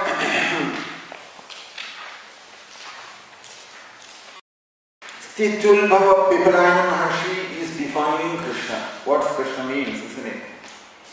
Stitulbhava Pralaya Hedura Hedurasya Yala Swapna Jagara Sushuptishu Salvahischa Dehendriya Sukhdayani Chagandiyena Sanjeevani Tadavehi Param Narendra. That is the definition of Krishna.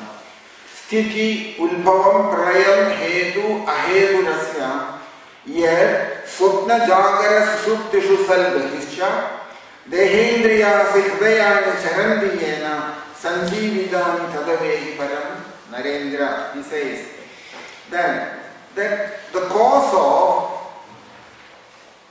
this creation, the cause behind the sustenance or maintenance of this creation, and the cause behind the dissolution of this creation. Know very well, he is the cause, but at the same time, he is not affected by anything. Karana. That's why he says, Pralaya Hetu Aheturasya. He is the Hetu, but at the same time, he is not the Hetu. He is not the cause. That's that relationship always with creation and Krishna. Krishna is the cause of all causes, but at the same time, Krishna is not the cause of anything. In the Brahma Samhita prayers, Ishwaras Parama Krishna Sachidananda Vigraha Anandar Adar Govinda Sarva Karana Karanam. It says, Karanam is that Hetu here. So, Pipalayana Maharshi says here that he is the cause of everything, no doubt, but he is not the cause of anything. Ahedurasya. And Ahedurasya means that Karanadahina. That means he has not planned in such a way that he is not planning to do anything. It happens out of his desire. Everything happens from his desire. So, therefore, and that is this Narayana. Know that very well. That is the Tattvam. What else? Swapnam, Jagrat, Sushupti. In all these 3 states, and also in Samadhi, what remains unaffected by anything, that is Narayana. Or Antaryami. In all the 3 states, Jagrat, Swapnam, Sushupti, and also in the Samadhi, which is the Turiyam state, in all those states, completely unaffected by anything, who remains like that, that's him. Then, in any living entity, its body, mind, intelligence, senses, life air, subtle body, everything operates and functions by whose presence that person is Narayana. This is the way Pipalayana Maharshi told King Nimi when King Nimi asked, what is Narayana? This was the answer given. That Sthiti Ulbhavam Pralayam Hetu Ahedurasya Yel Swapna Jagara Sushuptishu Salvahischa Dehendriyasu Dayani Charandiyena Sanjeevidani Tadavehi Param Narendra. He says, that's how he presented it to him. So, it is not good enough to know that in Srimad Bhagavatam it is spoken like that. That's not good enough. But we have to see state, in vacant state, in deep sleep, Krishna is there inside. That we have to experience that. Then, Bhagavatam, you have experienced. You understood Bhagavatam. Not otherwise. Suppose I have memorized this verse and somebody asked me, what's Narayana? I gave the verse to them. That 11.335, go and read it. That's Narayana. 11.335 is Narayana. If I say that, what's the use? It doesn't mean anything, isn't it? Only when, that is what he is saying here, only when that word has to happen inside. That means vacant state, dream state, deep sleep, all these states, he is there, that experience has to come to us, his presence there. And then we have to see that inside. That means for Jagrat Sapnam Sushupti, the witness is Narayana, says Pipalayana Maharshi says. But it's okay. What is the use of saying this? Have I seen this? Have I seen this? If you ask that question, when my vision also gets purified, when everything is pure, and my intelligence is got that prajna shuddhi or purity inside, and when my attention has gone inwards, Antarbhugatam has happened inside, and when I start giving attention to my own Swarupam, who I am, when that happens, this realization will happen. That is why Bhagavatam begins with the word Dhimahi. Did you see that word? Satyam Param Dhimahi. Dhimahi is that. Dhimahi means this. Dhimahi means, this Dhimahi comes in two places. Satyam Param Dhimahi in the beginning, and the end also of Bhagavatam comes Satyam Param Dhimahi. Bhagavatam begins with Satyam Param Dhimahi. Bhagavatam finishes with Satyam Param Dhimahi. Why? This is what it is. It's no use studying Bhagavatam purely for academic viewpoint, just to know all the verses, or to become a scholar in Bhagavatam, or to tell someone else that this is written there in the Bhagavatam. You find out that verse. I'll give you the verse number or email it to you. You can go home and look at that verse. That is useless. It's all no use. That's what he's saying. But in order to that happen, what all has to happen? If you ask the question, have you seen Krishna in this way? The answer is, when my vision gets pure enough, I start seeing things properly, when that's pure, when my intelligence is also very clear that this is the truth what Bhagavatam has spoken, and when my attention has gone inwards, Antarbhugatam has happened, and I myself started experiencing the self within, that I am not this body, when all these things have happened inside, at that time, Dhimahi happens there. Satyam Param Dhimahi. In other words, what does Satyam Param Dhimahi means? Continuously, uninterruptedly pursuing the truth. Satyam Anusandhanam. Anusandhanam of the Satyam. In order to do that, Srimad Bhagavatam can help you. That's what it is. Bhagavatam can help you a lot in that. That's what it is mentioned like that. That is the benefit of Bhagavatam. The goal is not simply studying Bhagavatam or memorizing the verses. Goal is self-realization. In order to realize the self, Bhagavatam can help you in a big way. That's why Bhagavatam one should take it in that way, not otherwise. So Bhagavatam is a helping tool for that.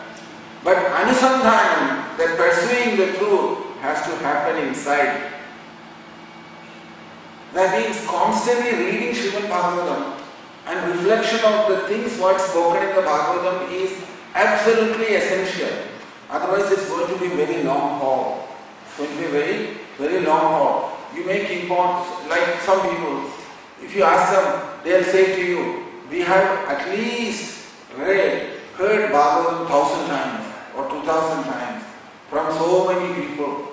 They will go for all the Bhagavata Saptaham and they will hear all the Saptaham, have all the feasts, and they'll go home and sleep. Never bother anything after that. Some stories all they will understand. All the stories they will get it. Because they would have heard so many times from so many people, all the stories. And stories all there. And they will be thinking, oh, very proudly they will announce to the world, we have heard Bhagavatam 1,000 times or 2,000 times or whatever. They will make that statement also. There are many people, in all places you will see this. You see them in Vrindavan, you see in Kerala, you see everywhere. This group of people. They'll go and listen everywhere. They'll hear, because this constantly is going on everywhere. In Haridwaram, in Vrindavan, and in all many major holy places, Bhagavatam is recited by Bhagavatam scholars, isn't it? They all recite Bhagavatam, and 7 days time they will go through the whole Bhagavatam once. They won't be talking a lot about it because they don't have the time in 7 days to finish. And there will be a lot of music, and people will like to have, make it a big festival altogether. Enjoy it.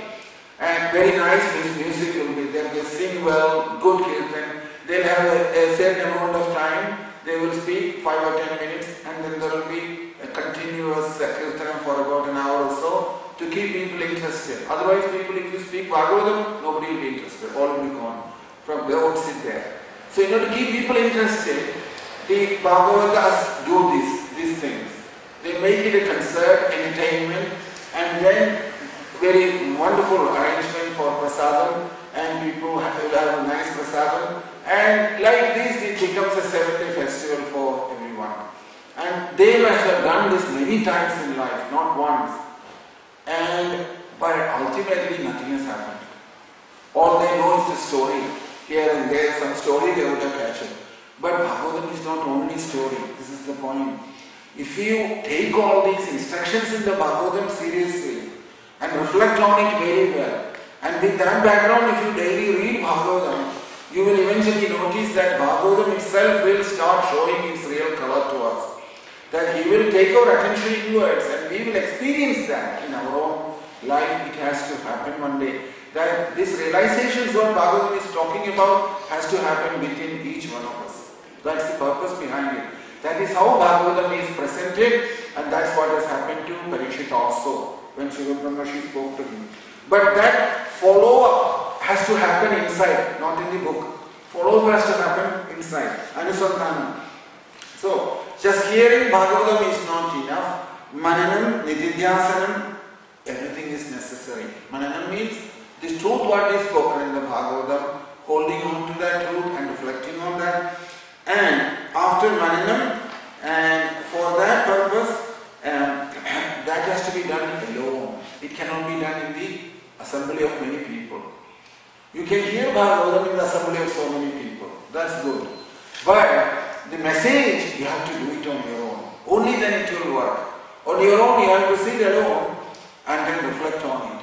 Everything what you are picking up from the Bhagavatam. You are getting a lot of understanding about spiritual life from Bhagavatam, isn't it? From various devotees and from great sages.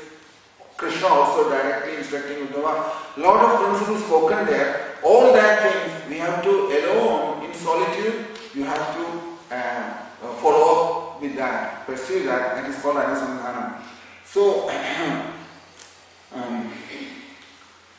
But whereas in the Saptaham the problem is they run through it very fast. In 7 days time they have to read through the whole book, and then they have very little time to talk about anything else, isn't it?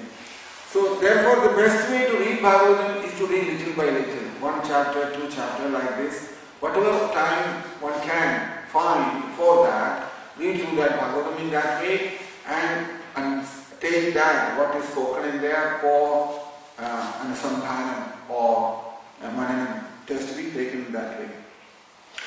Along with that, you have to chant the holy name. Then you will ask the question, where is the time for? There is no answer to that question. That depends on you and you alone, each one of us, including me, I am saying. I have to find the time to do it. I can't answer that question to anybody. You can't answer that either. Because how you have to adjust your life, that is up to every individual. They have to find the time. If you become serious about spiritual life and self-realization, then you will find the time. That's the thing. Because we are not serious enough, sometimes, and also there's another thing, prarabdha. That's something very difficult. That you have to pray to him inside, and the Yami has to help. Not to create too much prarabdha. Prarabdha can become a big issue, isn't it? It's always put you a lot of blocks in front of you. Family members and all their problems, everything becomes your problem, and then you try to solve them. And you also know very well this is not permanent. Why am I doing all these things? With all these thoughts you are doing all these things. So it is like that for everybody. No one is exempted from that. All of us go through the same thing. So at some point, you have to make that decision within that I don't want to do it. I will pray to Antaryami for freedom from prarabdha and fixing the decision making inside that I'm not going to waste my time in this world looking for anything, happiness or name or fame or followers or money or anything. Whatever Krishna has given, be satisfied with and live in this world and get out from here with the proper way, what Krishna has spoken. And that is surrender. And that message to get through, you have to minimize everything outside activity. Vyavaharam has to go. Too much Vyavaharam means it is not possible. Well, how can you reflect on anything with all the Vyavaharam going on in the world? That is why Jayabhrata said to Ramana, isn't it? Tattvava Varshena Sahamanandi. Intelligent person, na suryaye Vyavaharamenam Tattvava Varshena Sahamanandi. Intelligent person will not mix Vyavaharam with self-realization. Because Vyavaharam is all false, it's all lie. Lie you can't mix with the truth. Self-realization is the truth. So truth and lie won't go together. If you mix it, this will also become lie. Vyavaharam will lie, already lie, and self-realization also becomes lie. That's what it is said like that. So everything, here in Bhagavatam itself is an austerity. It's an austerity. There is no doubt about that. To find time in this world, to hear Srimad Bhagavatam, to sit peacefully, keeping all other business away, and to sit peacefully and to listen from Bhagavatam itself is a tapasya. It's an austerity. Many people do that in this world. Of course, in the Western world it's a bit difficult because of the people get too absorbed in there. But there are many people, even today, who do this in India. There are many people who still do this. That they constantly hear Bhagavatam, spending time reflecting on the Bhagavatam. So, but along with that, in order to keep us going, chanting is necessary. Namajapam. Because in order that to do this mananam, Chittavritti has to come down. In order the Chittavritti to come down, you have to chant the holy name. Otherwise, mind will not be properly prepared for the reflection. It is not with the mind you are doing this always, isn't it? When Chittavritti goes away, the thought waves goes away from inside, there is a peculiar plane in which this mananam happens. It's a peculiar plane without being disturbed by any thought waves. All the truth what is spoken in the Srimad Bhagavatam. So in order that to happen, you need the freedom from Chittavritti. Suppose you have been very busy traveling here, there, everywhere, doing hundred million things, and then suddenly somebody will say, oh, do some mananam now from Bhagavatam. Will it work? It won't work, would it? You will not be able to, because like the meditation courses in several places, whole day you are working in the office, doing busy with your business and management and all other kind of things. And in the evening he is driving his Peugeot to the or Porsche to the meditation center, parks the car outside because he has paid for it, some amount, 100 or 200 pounds for a full course of 7 lessons or something. Goes and sits there, they show him the room, tells him this is the yoga mat, you sit on it and now start the meditation. Can you meditate? You can't meditate because the mind is completely infected with all the thoughts in the business, whole day what he has done, 10, 12 hours. That won't go away from inside easily. Nobody can do that. It's not possible. So that is why, in order to do that, you have to keep the lifestyle also to suit that. You have to have a lifestyle which is favorable for that. That's what it's saying here. And if it is done and in order to happen that to happen, chanting the holy name is necessary. Always to chant the holy name. So what it does is, just like if you have kept oil in a higher pot and you put a hole at the bottom and you allow the oil to flow to another pot at the bottom, that's called Taila Dhara. That means the flow is continuous, isn't it? In a similar way, our thoughts have to become like that inside, in Krishna consciousness, in our reflection, in our mananam process. And it will go deeper and deeper inside. So, at some time, all great souls says this, many Mahatmas mentions this, that sometime you will experience that silence inside. Silence. Jnaneshwar says this. Jnaneshwar who wrote Jnaneshwari, the famous Bhagavad Gita from Jnaneshwari. In one of his Abhangam he says that he talks about that Krishna who is a Sandaryami inside. He says here, Talingehi Prabodaya. You mentioned that, remember, yesterday? That, in that verse, Susrishta Sanandana Vacha, in the 12th verse, Susrishta Vidama Priyam, Shayanam Sakashaktivi, Tadhande Bodayam Chakru, Talingehi Shudaya Param, that Talingam, and the Yami inside, Talingehi Prabodaya, mentions like that in that verse. So, here, so, that Antaryami inside, in order to wake him up, we need a form outside. We need a form outside. And also we need the chanting the holy name. Chanting the holy name. The holy name is the lingam. Holy name is the lingam. Holy name is that form. Now, the holy name is the form. Who mentions this? And if you look into Tyagaraja's songs, you will see this. Tyagaraja mentions there. Telusi Rama Chindanatvam Ramayo. That he has taken Ramanam, Ramachandra's name, as the form. For him, everything is holy name of Ramachandra. So every devotee who has to make that connection with the Antaryami inside, they have to take the shelter of the holy name. There is no other way. And that is the easiest to process, because all other things, deity worship, and for example, not only deity worship or meditation, all these things has a problem that to become perfect in that very difficult. To become perfect in the difficult, because it requires help from others a lot. Isn't it? So for example, you have decided to do nicely everything, but if others don't cooperate with you, then it's a problem. Even deity worship at home, if you want to do it, try it. You will see that you put the deity, you are doing deity worship next room, somebody is watching television. And in order to cook something nicely for the deities, we want to cook. There are so many things coming to the kitchen from so many places. You won't be able to do anything in a proper way at home. It is very difficult. All together we can't do it. You have to do it alone in many instances. It's very difficult. So therefore, that is why Krishna is saying, of all these different processes to keep that mind under control, chanting is the best process. Because it is completely free from other problems. Others are not involved in that. If you are a little bit determined, you can do that every day without much of a problem.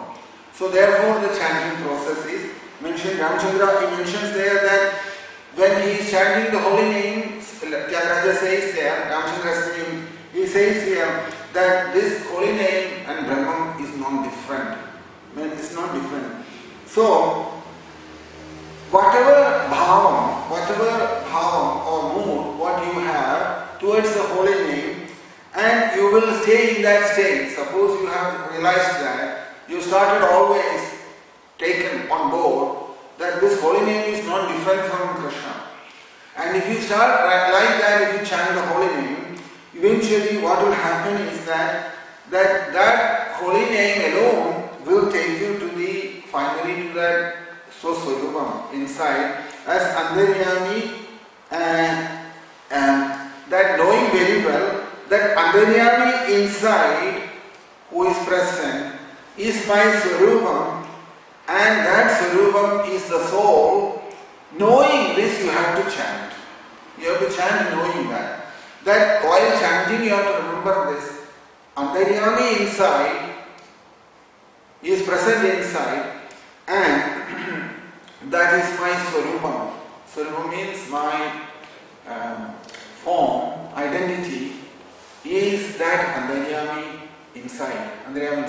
Knowing this, if you chant the holy name, you will see there that it will eventually develop in that way. The form outside is the holy name, externally you are chanting the holy name, but inside this realization that Antaryami is my form inside. Antaryami is present inside as my form. And knowing this, or even that false ego inside called Jiva Bhavam, Till that stage comes, initially you are a jiva, isn't it? Jiva bhavam is there. Even that jiva bhavam, where has it come from? It came from Antaryami, isn't it? Antaryami is dressed up in another form is jiva. Antaryami dressed up in another form is jiva. So jiva bhavam also only because of Antaryami's presence inside, that jiva bhavam is present inside. Jiva bhavam is the ego, ahangara inside, isn't it? So that is what he mentions here, that if you do this for a long time, according with all this understanding, Antaryami will wake up inside. So that is what Vedam is doing here. All it is doing is waking up that Antaryami who is inside. That's the purpose behind it. We may be surprised by this because so much Vedantam, Shastram, so many books, logic, reasoning, all these things are there, and still, in spite of all these things are available, still sometimes you see sometimes some people coming out with self-realization outside this. And it may look very logical. It may look very logical, isn't it? It happens in this world. That you can remember that I mentioned this before also, Nisargadatta Maharaj. He hasn't had any of these things, but he realized the truth.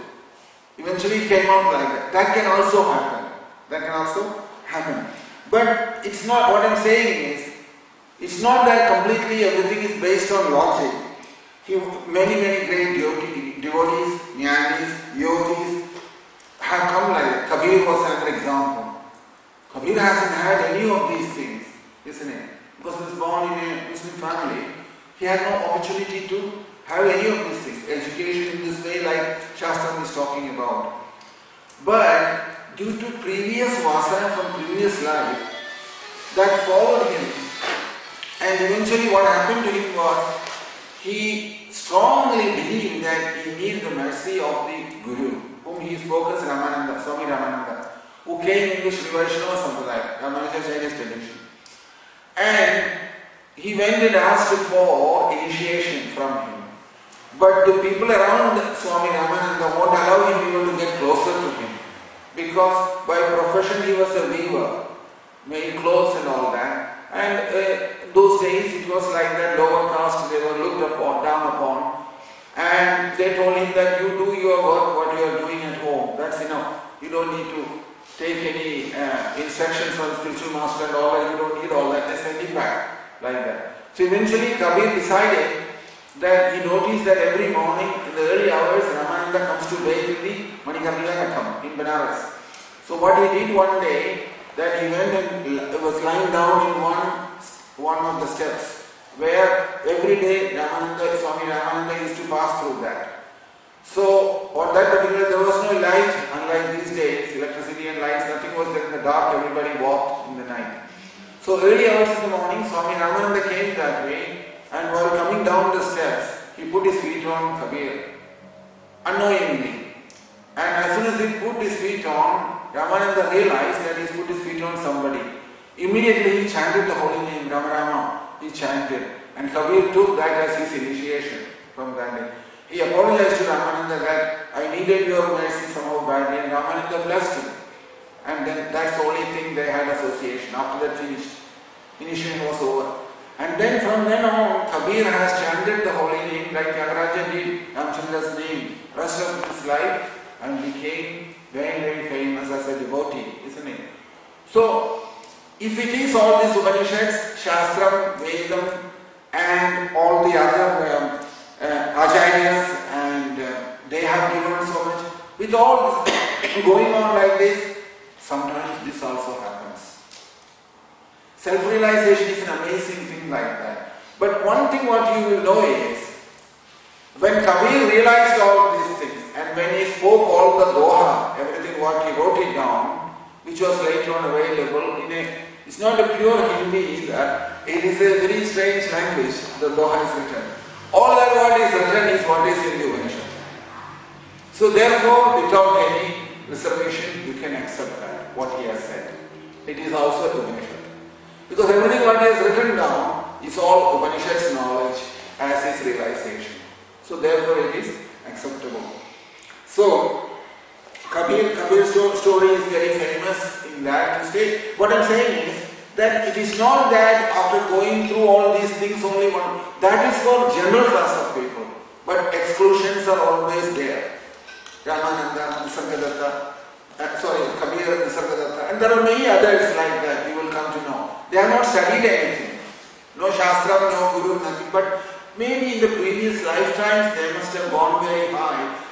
But due to some prarabdham, they may have to come here in some family. Like they say that sometimes Brahma had appeared as Haridas Thakur.